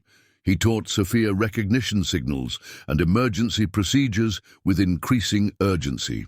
If militia comes while I hunt, hide here, he instructed, showing her a concealed storage space beneath the cabin floor, large enough for you and Elizabeth. Contains water, food, blankets. I won't hide while you face danger alone, Sophia objected, Elizabeth sleeping against her shoulder. Not after everything you've done for us. Nathan regarded her with unexpected gentleness. Child needs mother more than mother needs pride. He placed a reassuring hand on Elizabeth's tiny back. "Promise to hide if danger comes." Reluctantly, Sophia agreed, though the prospect of cowering beneath floorboards while armed men searched for Nathan violated her growing sense of justice. The Cherokee healer had saved 2 lives that bitter winter night, arguably 3, counting Thomas's legacy in Elizabeth. The thought of repaying that debt with abandonment when he faced mortal danger himself seemed unconscionable. One snowy afternoon, in late February, while Nathan was checking his more distant traplines, Sophia discovered a locked chest partially concealed behind storage shelving. Her curiosity piqued. She searched the cabin until she found a small key hidden in the hollow handle of a cooking ladle. The chest contained documents that stunned her: land deeds, official court recognitions of Cherokee property rights, signed, treaties, and correspondence with territorial authorities dating back decades. Most significantly, she found papers establishing Nathan's legal American citizenship through his maternal grandfather's service in the Revolutionary War. A fact that should have protected him from removal orders. "These are important legal protections," she exclaimed when Nathan returned, the papers spread across the table. "Why haven't you used them?" Nathan surveyed the documents without apparent concern about her discovery. "Papers mean nothing when men with guns make law. Showed these to Marshall once. He burned copy, threatened worse if I returned." He began removing his snow-covered outer garments. "Paper rights for Indians worth less than paper they written on." "But this is different," Sophia insisted, holding up his citizenship documentation. "This establishes rights no removal order can supersede. My father had business dealings with several prominent Boston attorneys. I understand how valuable these particular protections are." Nathan regarded her with curious intensity. "You know law matters? Enough to recognize these documents would interest certain influential newspapers in the East," Sophia replied, thinking rapidly. "The Indian Removal Act has opponents, particularly among religious and abolitionist groups. Your case, a legally recognized citizen with documented property rights being hunted by bounty militia, could become a significant embarrassment to territorial authorities." For the first time since meeting him, Sophia saw Nathan genuinely surprised. "You would help create such political problem. You saved my life and my daughter's. You've shared your home and knowledge." Sophia gathered the documents carefully. Besides, Thomas believed in justice above all else. He would expect no less from his wife. A slow smile, rare and transformative, spread across Nathan's usually stoic features. "Boston woman more dangerous than militia, perhaps." The smile faded as practical considerations reasserted themselves. But how to reach newspapers, mountains still snow-locked for weeks? This practical obstacle temporarily dampened Sophia's determination, but her mind continued working on possible solutions as February gave way to March. The weather remained treacherous, with deceptive warm days followed by vicious storms that maintained winter's grip on the higher elevations. During this time, Elizabeth reached new developmental milestones, smiling responsively, holding her head steady, showing stronger recognition of both adults caring for her. These achievements provided joy amid growing concerns about the future, each small victory a reminder of what was at stake. "She will walk strong paths," Nathan observed one evening, as Elizabeth demonstrated her improving neck strength during her belly time on a soft deerskin. "Spirit shows already." Sophia nodded agreement, maternal pride mixing with growing anxiety about what spring might bring. The militia preparations Nathan had mentioned represented a threat not just to him, but potentially to Elizabeth and herself. If found living willingly with a Cherokee, she might face accusations of going native, a status that could result in her being declared unfit to mother her own child, according to the prejudices of the time. As if sensing her thoughts, Nathan spoke the reality they both recognized, but had avoided discussing directly. When trails clear enough, you should consider journey to nearest settlement. Safer for you and Elizabeth than remaining here when militia comes. The suggestion, though practical, struck Sophia like a physical blow. The mountain cabin had become more than shelter. It had become home in a way her brief time with Thomas on the trail had never achieved. More importantly, Nathan had become more than rescuer or reluctant host. He had become... what? Friend seemed inadequate for their shared experiences, partner closer but still incomplete. "And what will you do?" she asked, voicing the question that truly mattered. Nathan turned his attention to the fire, stoking it, thoughtfully before answering. "Continue as always, hide when necessary, heal those who need, wait for world to change."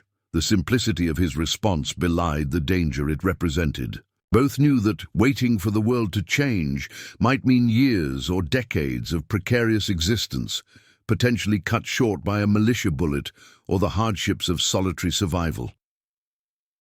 That night, as a late-season snowstorm howled around the cabin corners, Sophia lay awake long after Elizabeth had fallen asleep. The approaching spring would force decisions she was not yet prepared to make, paths diverging in ways that would forever alter 3 lives brought together by wilderness and winter. March brought the first genuine signs of winter's retreat. Icicles that had hung from the cabin eaves for months began to drip steadily during daylight hours, creating musical patterns that delighted Elizabeth when Sophia held her outside to hear them. Patches of bare ground emerged on south-facing slopes, revealing dormant plants waiting to renew their cycle. Birds returned to the high country, their songs replacing winter's silence with vibrant choruses at dawn and dusk. With spring's approach came increasing tension. Nathan extended his scouting missions, sometimes staying away overnight to gather intelligence from sympathetic contacts in the foothills. Each return brought more concerning news. The militia companies were indeed organizing, with at least 60 men signed up under a particularly zealous captain named William Harding, a man known for his brutal efficiency during previous Indian removals. "Harding leads largest company," Nathan reported after one such expedition. "Former army officer who calls Cherokee vermin to be exterminated. Dangerous man believes own righteousness." Sophia, who had been mashing herbs for a poultice while Elizabeth napped, set aside her work with deliberate calm. "How much time do we have?" "Month, perhaps less. Snow melts quickly on lower trails." Nathan removed his muddy boots, evidence of the thawing conditions. "They gather supplies, horses, plan thorough search of mountains when conditions permit." As they discussed options, a solution began forming in Sophia's mind, one that addressed both Nathan's precarious situation and her own uncertain future. She waited until after their evening meal to present it, wanting to ensure the idea was fully formed. "I believe I found a path forward," she began, watching Nathan's expression carefully. "One that might secure safety for all 3 of us." Nathan's eyebrows rose slightly, inviting her to continue. "These documents," Sophia indicated the chest containing Nathan's legal papers, "could force authorities to acknowledge your rights, but only if presented properly and to the right people." She leaned forward, conviction strengthening her voice. "Thomas had business contacts in St. Louis, men with political connections and newspaper interests. If we could reach them, present your case alongside evidence of illegal militia actions." "Long journey," Nathan observed, though she noted he said "we" rather than dismissing the idea outright. "Dangerous with militia searching mountains, and white woman traveling openly with Cherokee man invites different troubles.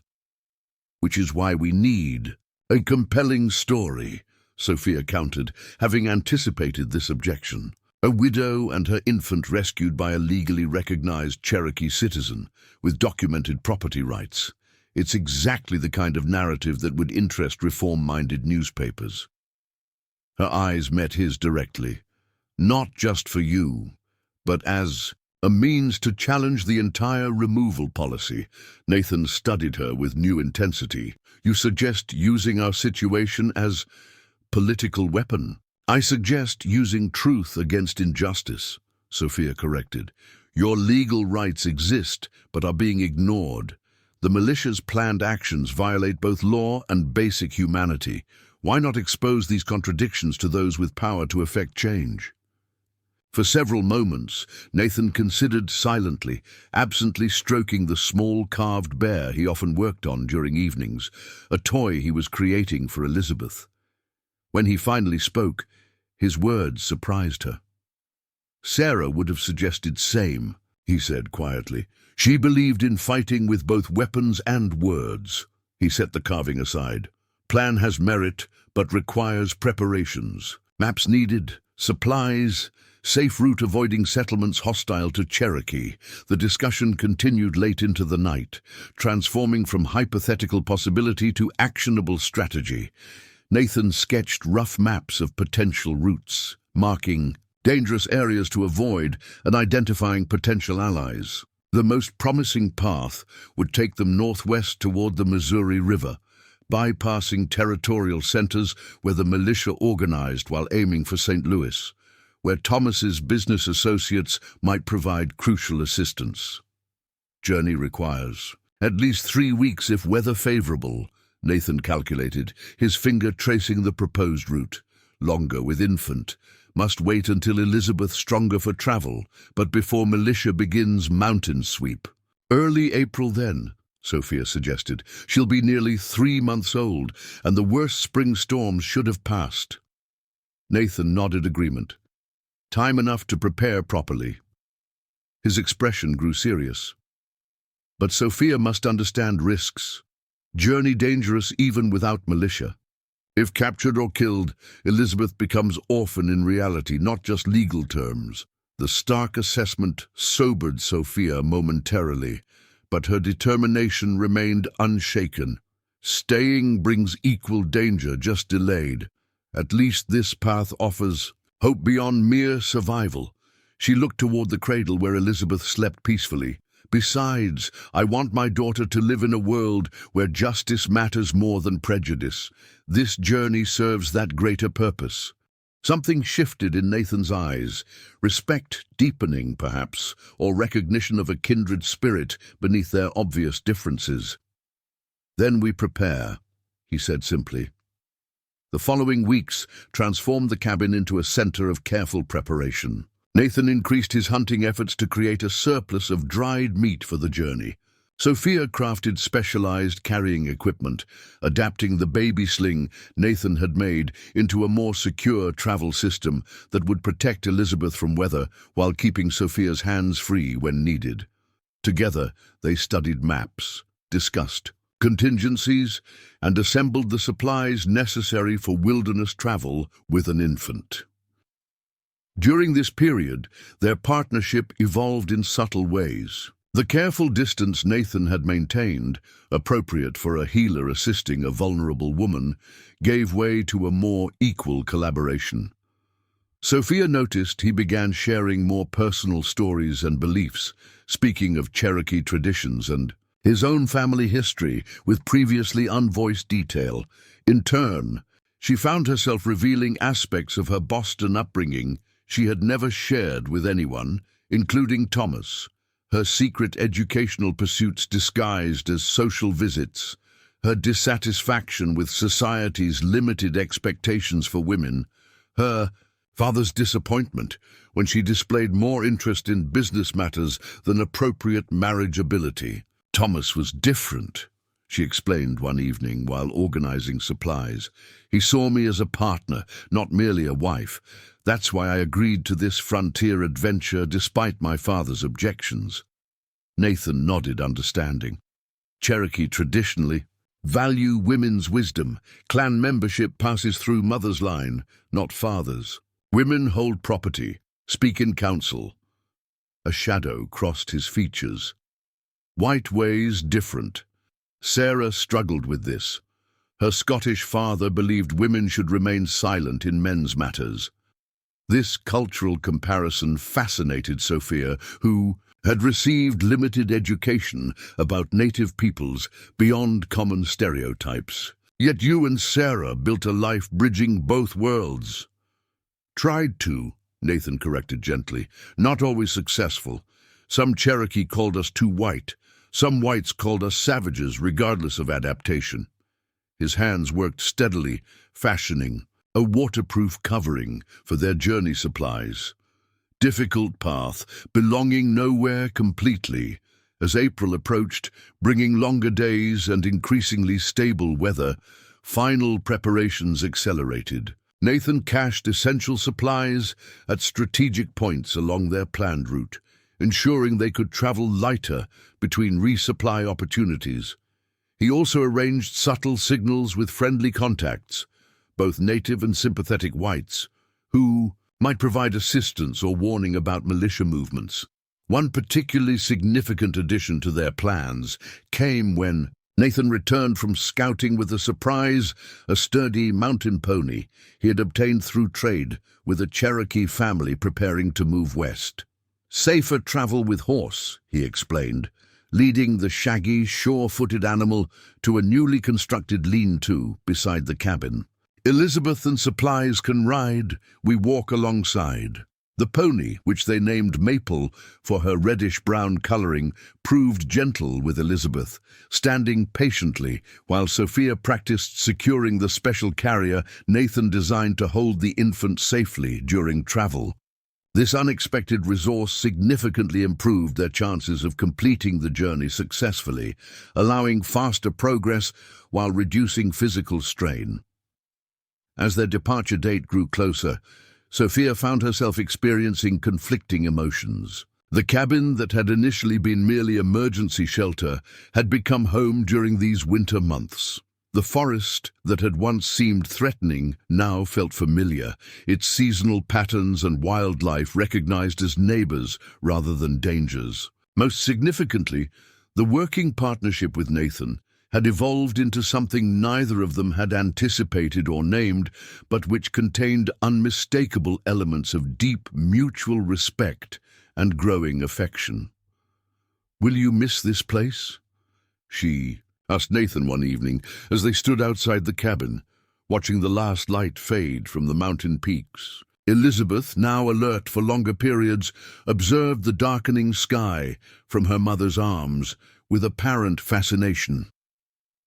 Nathan considered the question with characteristic thoughtfulness. "Miss security of known territory, yes. Miss memories here, yes." His gaze moved toward the ridge where his wife and son lay buried. "But Cherokee teaching says we walk forward path, not backward. Future matters more than past."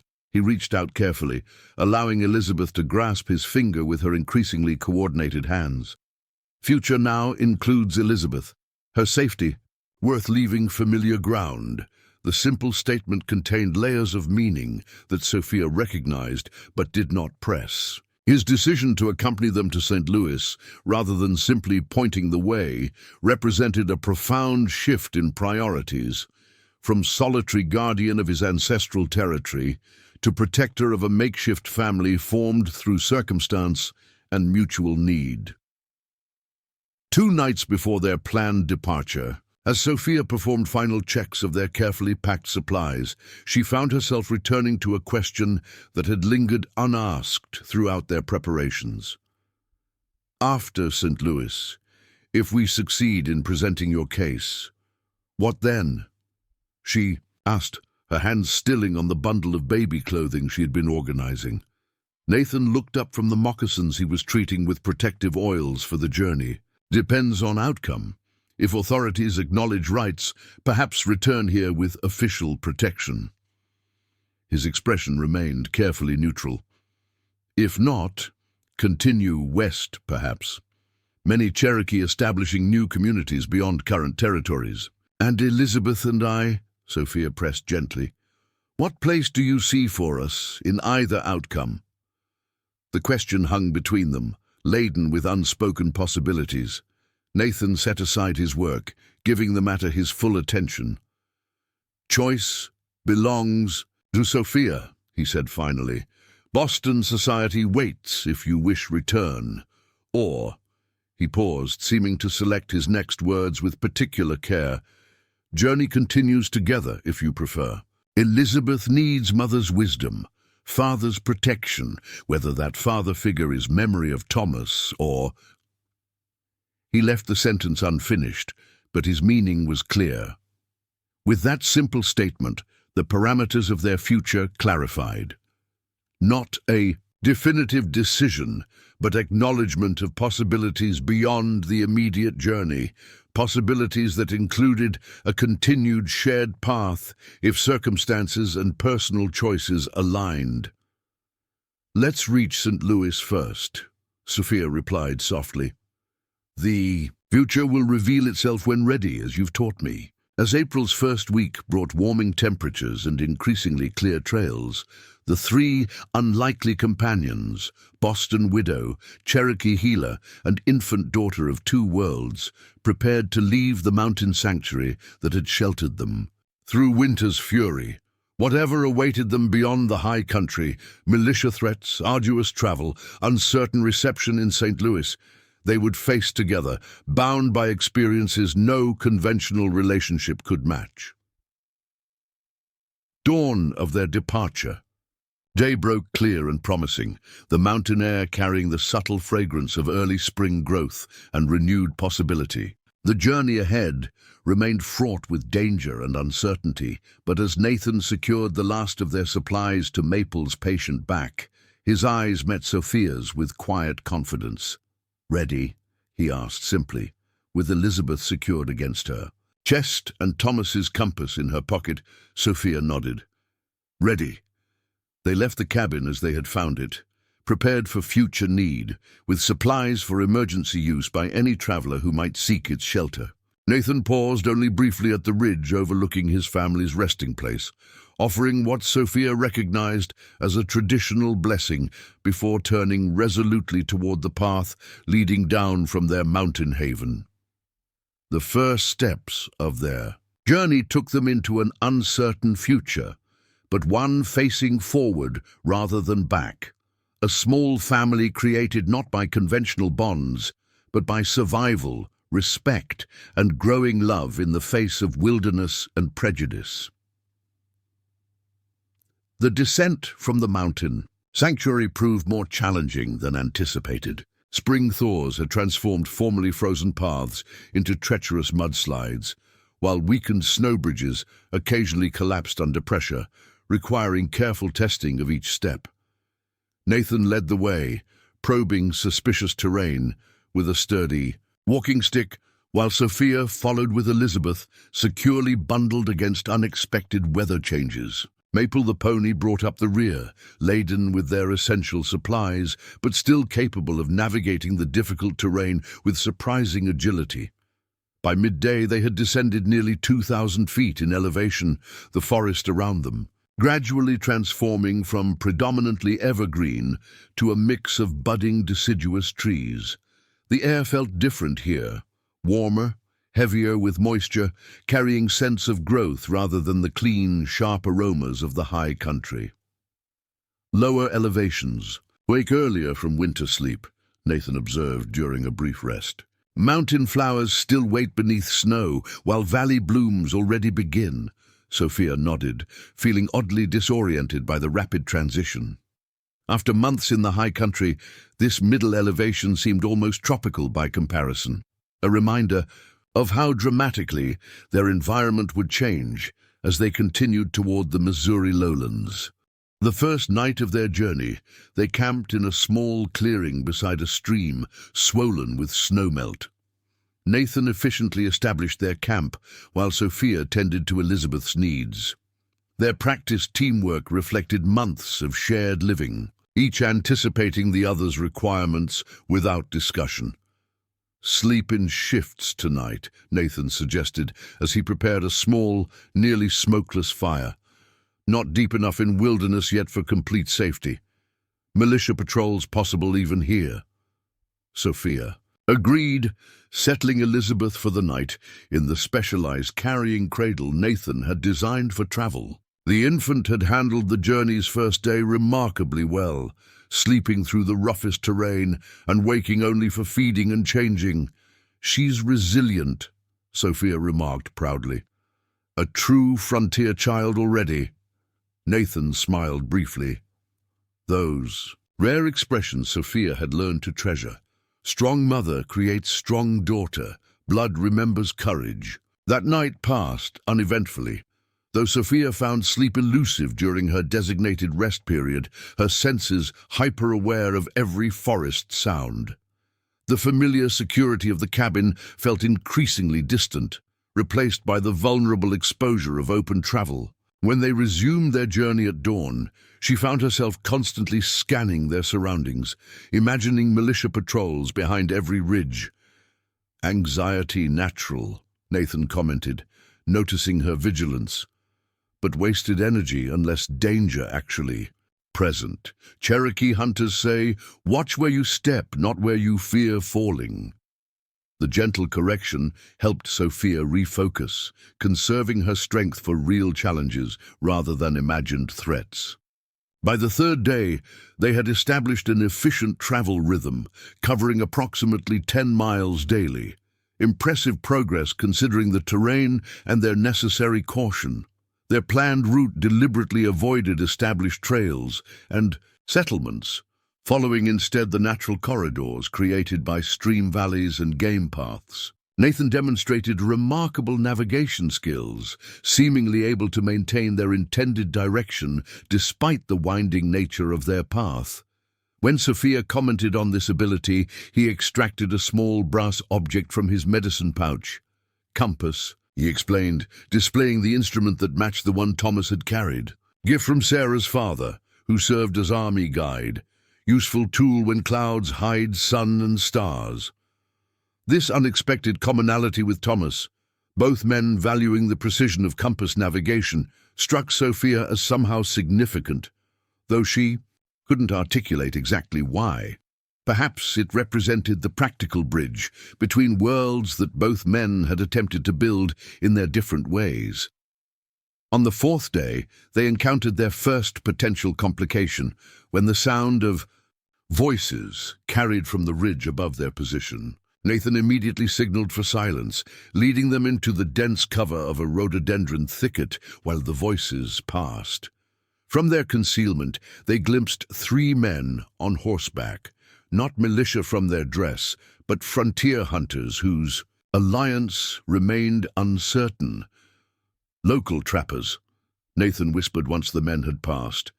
"Not actively hunting Cherokee, but would report sighting if asked by authorities." This encounter, though briefly frightening, provided valuable information. Mounted parties were already traversing areas they had expected to remain isolated for another week or more. The spring thaw had progressed faster than anticipated in the lower elevations, accelerating the militia's potential timeline. "Need to adjust route," Nathan decided during their evening camp. "Stay higher longer. Follow ridgelines rather than valleys when possible. Harder travel, but fewer encounters." The revised path required more strenuous climbing, placing additional strain on all of them, particularly Maple, who struggled with steeper inclines while carrying their supplies. Sophia found muscles long unused protesting the constant up and down of ridge travel, while Elizabeth became increasingly fussy, sensing her mother's discomfort and the disrupted routine. After a particularly difficult day negotiating a series of steep ravines, Sophia's exhaustion manifested as momentary despair. "Are we being foolish?" she asked as they established their night's camp beneath a rock overhang. "Maybe we should have waited until Elizabeth was older before attempting this journey." Nathan considered her question seriously rather than offering immediate reassurance. "No perfect timing existed," he finally replied. "Later journey means stronger militia presence, more organized patrols. Earlier means colder weather, more snow danger. He gestured toward the western horizon, where they could glimpse distant lowlands through gaps in the foothills. Path narrows. Sometimes must take when available. His pragmatic assessment helped restore Sophia's perspective. There had never been an easy option, only necessary choices with accompanying risks. The path forward, however difficult, remained preferable to waiting passively for danger to find them. The following morning brought unexpected sunshine that lifted their spirits and dried the perpetually damp clothing they'd endured since leaving the high country. Elizabeth seemed particularly responsive to the improved conditions, cooing and watching the shifting patterns of light through new spring leaves during their rest periods. "First smile," Nathan observed during one such moment, his expression softening as Elizabeth's face briefly transformed with a reflexive but distinct smile. Important milestone. Sophia felt her throat tighten at this simple developmental achievement occurring amid their wilderness journey. "She likes the forest," she noted. "The movement, the changing light. She seems most content when we're moving." "Natural. State for humans," Nathan commented. "We forget living in fixed dwellings, body designed for movement, senses for variety." He adjusted Elizabeth's blanket with surprising gentleness. "She remembers what adults forget." By the 10th day of travel, they had successfully navigated the most challenging mountain terrain and began their approach toward the Missouri River watershed.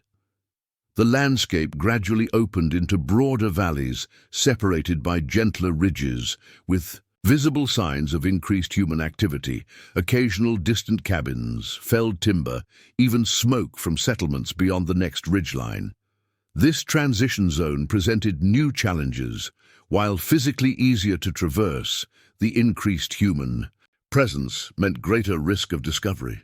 Nathan adjusted their travel schedule, moving primarily during early morning and evening hours, while remaining concealed during times when settlers typically worked their fields or hunted in the forests. They encountered their most serious threat on the 12th day, when the distant sound of barking dogs and men's voices froze them in place as they crossed an exposed meadow. Nathan immediately identified the threat. "Hunting party with tracking dogs," he stated, his voice tight with concern. "Wind carries our scent directly to them." Without hesitation, he led them toward a nearby creek, wading upstream to break their scent trail, a technique Sophia had only read about in frontier narratives, but now experienced firsthand, the cold water numbing her feet as they moved swiftly along the streambed. "Creek joins river half-mile ahead," Nathan explained as they sloshed forward. "Water deeper there. Dogs lose trail completely." The evasion worked, though Elizabeth's startled cries at the sudden water immersion nearly revealed their position before Sophia could soothe her.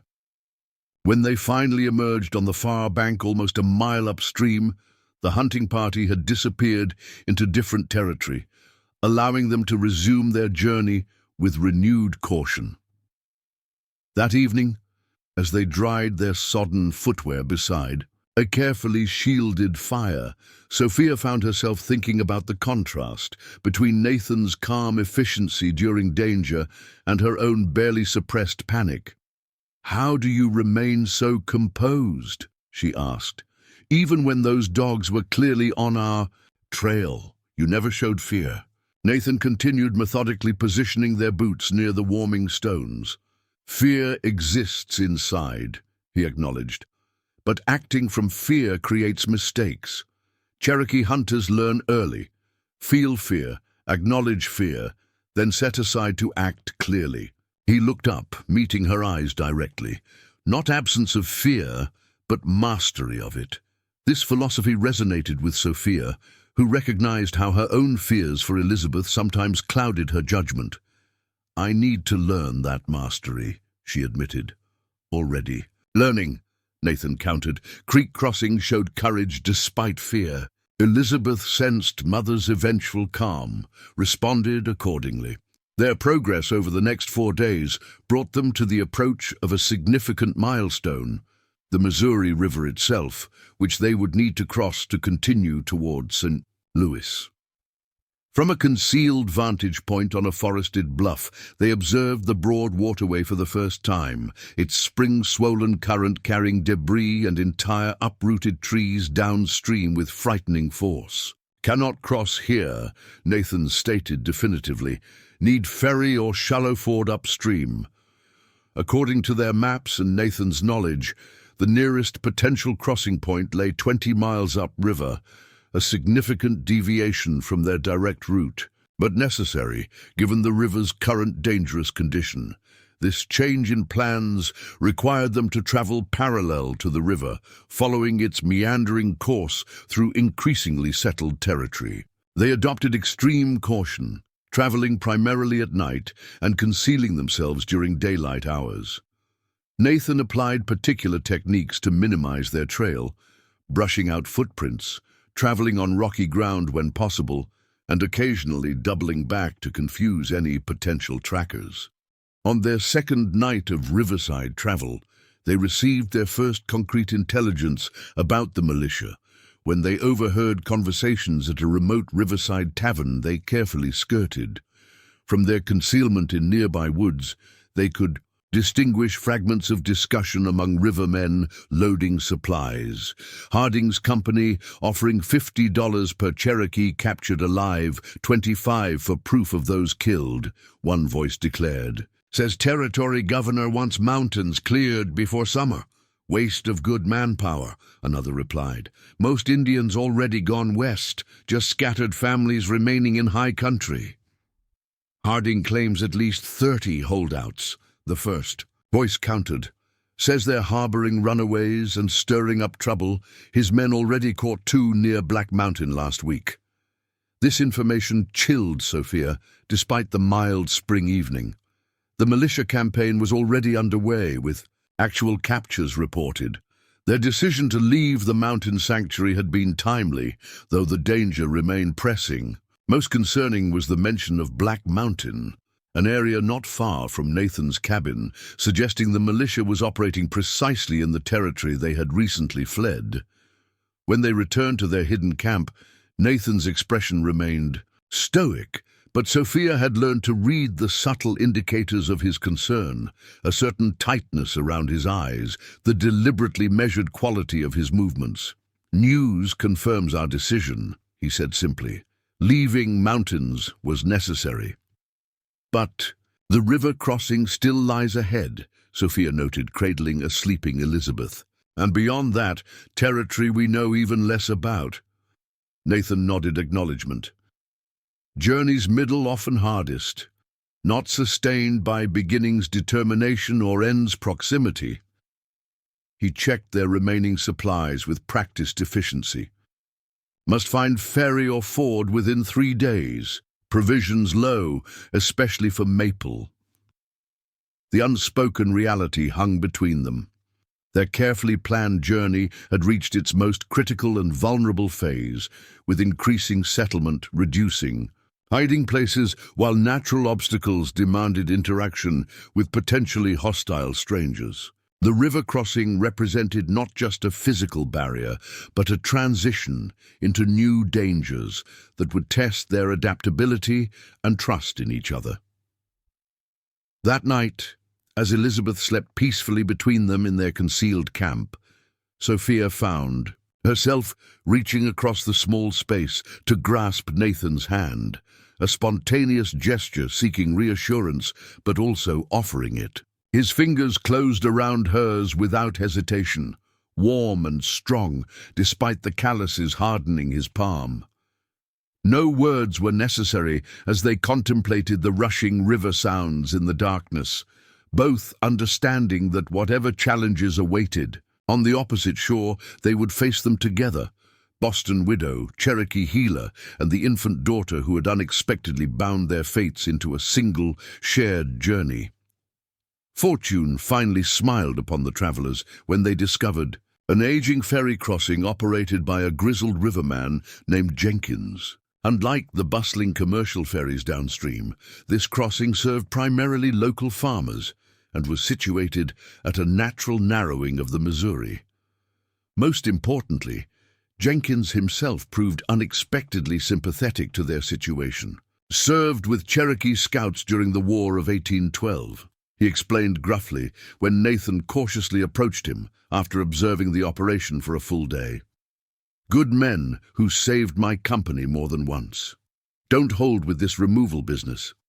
With surprising discretion, Jenkins arranged to ferry them across during pre-dawn hours when no other travelers would be present. He even refused payment, though he accepted Nathan's offer of medicinal herbs for his clearly arthritic hands. "These will ease the joint pain better than whiskey," Nathan assured him, demonstrating how to prepare the remedy. "Obliged," Jenkins replied, studying Nathan with weathered eyes. "Word of warning, though. Militia company's been through here twice in past week, showing sketches of Cherokee faces, offering bounties, heading up toward mountain territories mostly, but keep yourselves scarce nonetheless." The crossing itself proved nerve-wracking despite Jenkins's skill. Spring floods had transformed the Missouri into a roiling torrent that tested both ferry and ferryman. Maple the pony required considerable coaxing to board the wooden platform, while Elizabeth, sensing the adult's tension, began crying inconsolably halfway across. "River spirits always demand respect," Nathan commented as they finally reached the western shore, his normally steady hands showing slight tremors after the perilous passage. With the Missouri behind them, their journey entered its final phase. The terrain west of the river presented new challenges. More open country, with fewer forests for concealment, larger settlements connected by established roads, and increased military presence related to Western territorial expansion. Different strategy needed now, Nathan determined after studying their maps. "Cannot avoid settlements completely. Need to appear as ordinary travelers." This necessitated a significant adjustment in their approach. Nathan retrieved clothing he had packed specifically for this purpose, garments typical of frontier settlers, rather than his usual blend of Cherokee and European attire. Sophia modified her own appearance to suggest a properly married frontier woman, using her wedding ring from Thomas and fabricating a simple story about traveling to join family in St. Louis after winter isolation. "Your speech marks you as educated Eastern woman," Nathan observed. "Use this. People expect Boston woman to travel with hired guide, not question relationship further." Their new personas proved effective when circumstances forced them to pass through a small trading settlement to replenish critical supplies. Nathan assumed the role of taciturn guide, while Sophia handled the transactions with confident authority that discouraged unnecessary questions. "Remarkable how people see what they expect to see," Sophia reflected that evening as they camped, several miles beyond the settlement. No one questioned a white woman traveling with her baby and a Cherokee guide because it fit their understanding of proper arrangements. "Appearances powerful," Nathan agreed. "Same journey, different clothing. Suddenly, dangerous becomes acceptable." As they approached within 50 miles of St. Louis, evidence of civilization increased dramatically. More frequent farmsteads, better maintained roads, regular stagecoach traffic, even occasional military patrols. Their progress slowed as they were forced to travel more circuitously to maintain their careful masquerade. Their final major obstacle emerged unexpectedly when they encountered a military checkpoint established on the main approach to St. Louis. From concealment, they observed soldiers inspecting all travelers' documentation before allowing passage, a procedure Nathan explained was likely related to ongoing tensions with native tribes, rather than specifically targeting them. "Need papers to pass checkpoint," he explained, studying the situation with characteristic thoroughness. "Travel documents, identification." Sophia's heart sank. While they carried Nathan's legal documentation intended for presentation in St. Louis, these weren't suitable for checkpoint inspection. Discovery would likely result in Nathan's immediate detention rather than the fair hearing they sought. "Perhaps I could pass through alone with Elizabeth," she suggested reluctantly. "Make initial contact with Thomas's associates, then arrange proper representation for you." Nathan shook his head firmly. "Too dangerous. Militia descriptions likely. Include white woman with infant and Cherokee man. Separation creates vulnerability for both." As they debated alternatives, Elizabeth began fussing insistently. While Sophia attended to her daughter's needs, Nathan continued observing the checkpoint operations. When she rejoined him, his expression had shifted from concern to thoughtful calculation. "Military checkpoint follows patterns," he noted. "Changes. Guard at sunset. New soldiers less attentive first hour of duty. Also, stagecoach receives minimal inspection. Too many passengers to examine thoroughly." From these observations emerged their boldest stratagem yet. The following afternoon found Sophia waiting at a small crossroad settlement where, according to their intelligence, the eastbound stagecoach stopped briefly before continuing to St. Louis. She had purchased passage using funds from the small store of coins Thomas had sewn into her clothing. The same coins that had survived the wilderness abandonment and months in the mountain cabin. Nathan, meanwhile, had disappeared hours earlier with his portion of their supplies and Maple the pony, implementing his aspect of their audacious plan. When the stagecoach arrived, dust-covered and crowded with travelers, Sophia boarded with Elizabeth, presenting the carefully rehearsed story of a Boston widow completing her delayed journey to relatives in St. Louis. The other passengers, a merchant, two farmers' wives returning from visiting relatives, and an elderly minister, accepted her presence without suspicion, even offering assistance with Elizabeth during the jolting journey. As anticipated, the military checkpoint processed the stagecoach with minimal scrutiny, the guards merely glancing at passengers through the windows before waving the vehicle forward. What the soldiers failed to notice was the additional passenger who had silently joined the undercarriage, while the coach paused at a creek crossing several miles back. Nathan, clinging to the framework in a feat of physical endurance that left him battered but successfully past the checkpoint. He rejoined Sophia that evening at the coaching inn, where passengers rested for the night, slipping through her window after darkness fell. His clothes were torn and filthy, his skin abraded from road contact, but the triumph in his eyes matched Sophia's own exhilaration at their successful gambit. "Tomorrow, St. Louis," he said simply, accepting the water and food she had saved from her dinner. The city appeared on the horizon the following afternoon, larger and more imposing than Sophia had imagined despite Thomas's descriptions.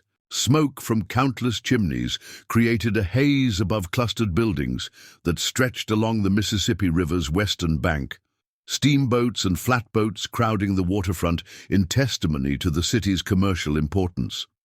Their stagecoach delivered them to the central square, where Sophia bid farewell to her traveling companions and secured directions to the offices of Winslow Trading Company, one of Thomas's primary business contacts and their best hope for the influential assistance they sought. Augustus Winslow, the company's founder, proved initially skeptical when Sophia presented herself at his office, claiming connection to a business associate presumed long dead in the wilderness. His demeanor transformed dramatically, however, when she produced Thomas's personal letters and business documents, complete with distinctive seals and signatures Winslow immediately recognized. "My dear Mrs. Miller," he exclaimed, rising from behind his substantial desk. "We had given up hope of any survivors from that ill-fated wagon train.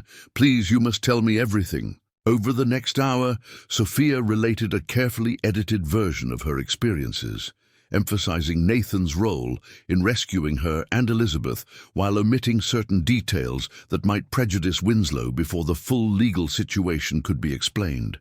When she finally revealed Nathan's presence in St. Louis and their purpose in seeking Winslow's assistance, the trader's expression grew grave. "What you're suggesting, challenging territorial removal policies through legal channels, is politically sensitive," he cautioned. "However," he continued, studying the documents Nathan had entrusted to Sophia, "these legal recognitions appear entirely legitimate. As a citizen with documented property rights, your Cherokee friend has standing for judicial review." Winslow's connections proved as substantial as Thomas had described. Within days, he had arranged a meeting with James Whitmore, editor of the prominent Western Examiner newspaper, and Richard Hargrove, an attorney known for successfully challenging governmental overreach. Most crucially, he provided secure accommodations where Nathan could remain safely concealed until proper legal protection could be arranged. The momentum of their cause accelerated beyond expectation when Whitmore published a carefully crafted front-page article detailing what he termed the shameful contradiction of Cherokee removal. Without naming Nathan specifically, the piece outlined the legal inconsistencies in territorial policy, emphasizing the case of a Cherokee citizen with documented Revolutionary War lineage facing persecution despite legal protections guaranteed by the highest authorities. The publication created immediate controversy, drawing attention from reform-minded politicians seeking issues to champion against the current territorial administration.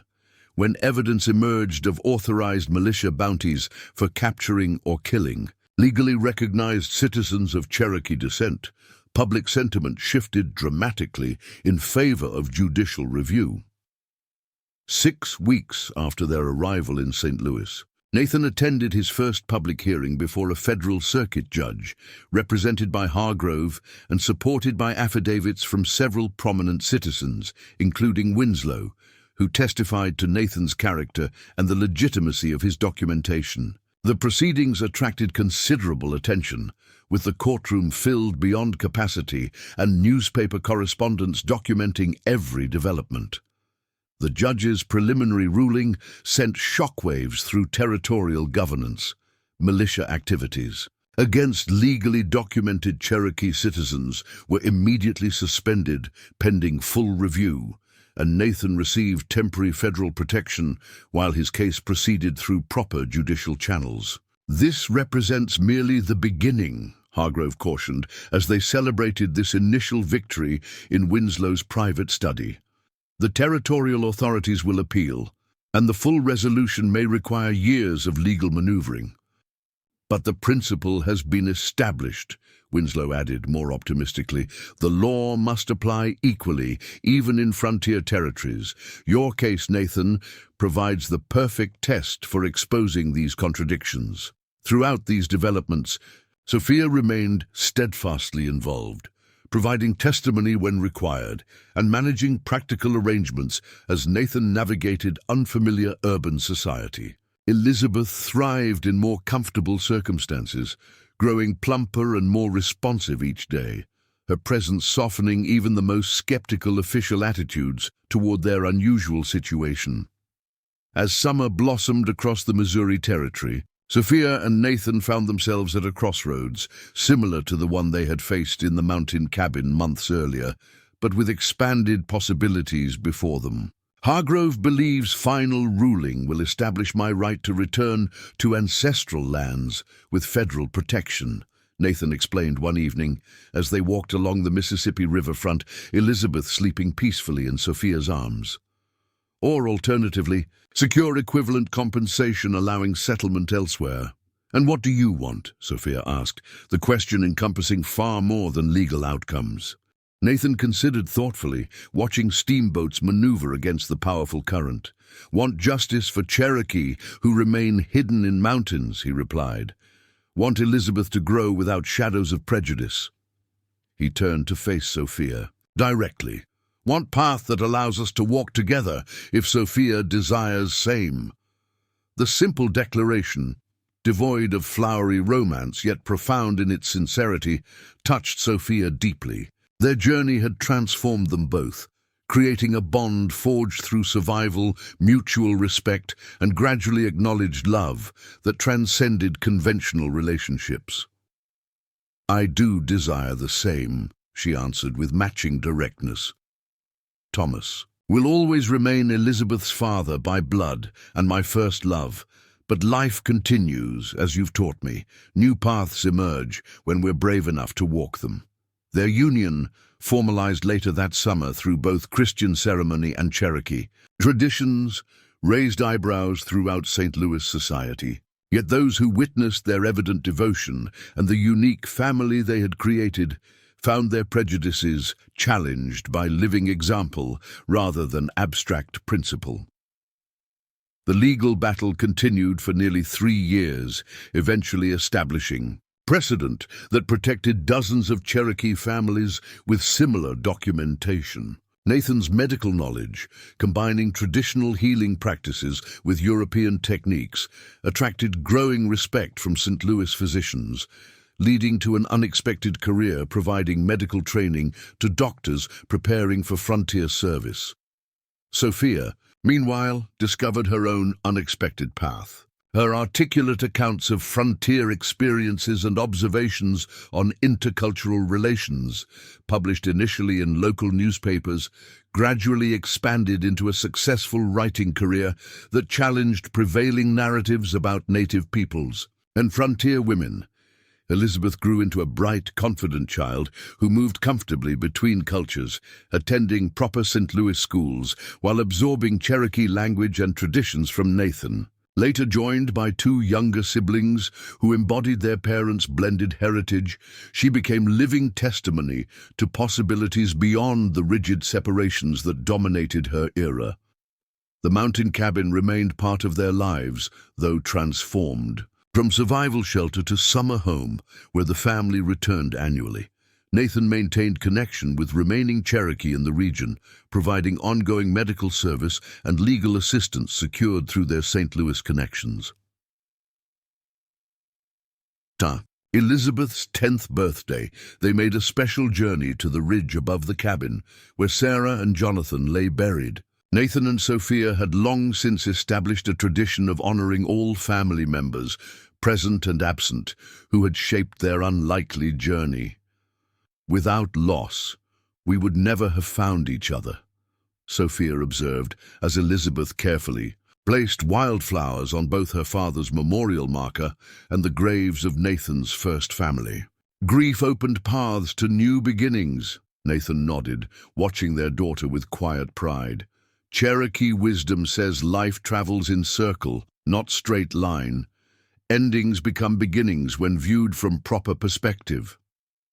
As twilight settled, over the mountains that had witnessed both their greatest challenges and most profound connection, Nathan and Sophia stood with their children, the living embodiment of renewed hope emerging from wilderness and prejudice.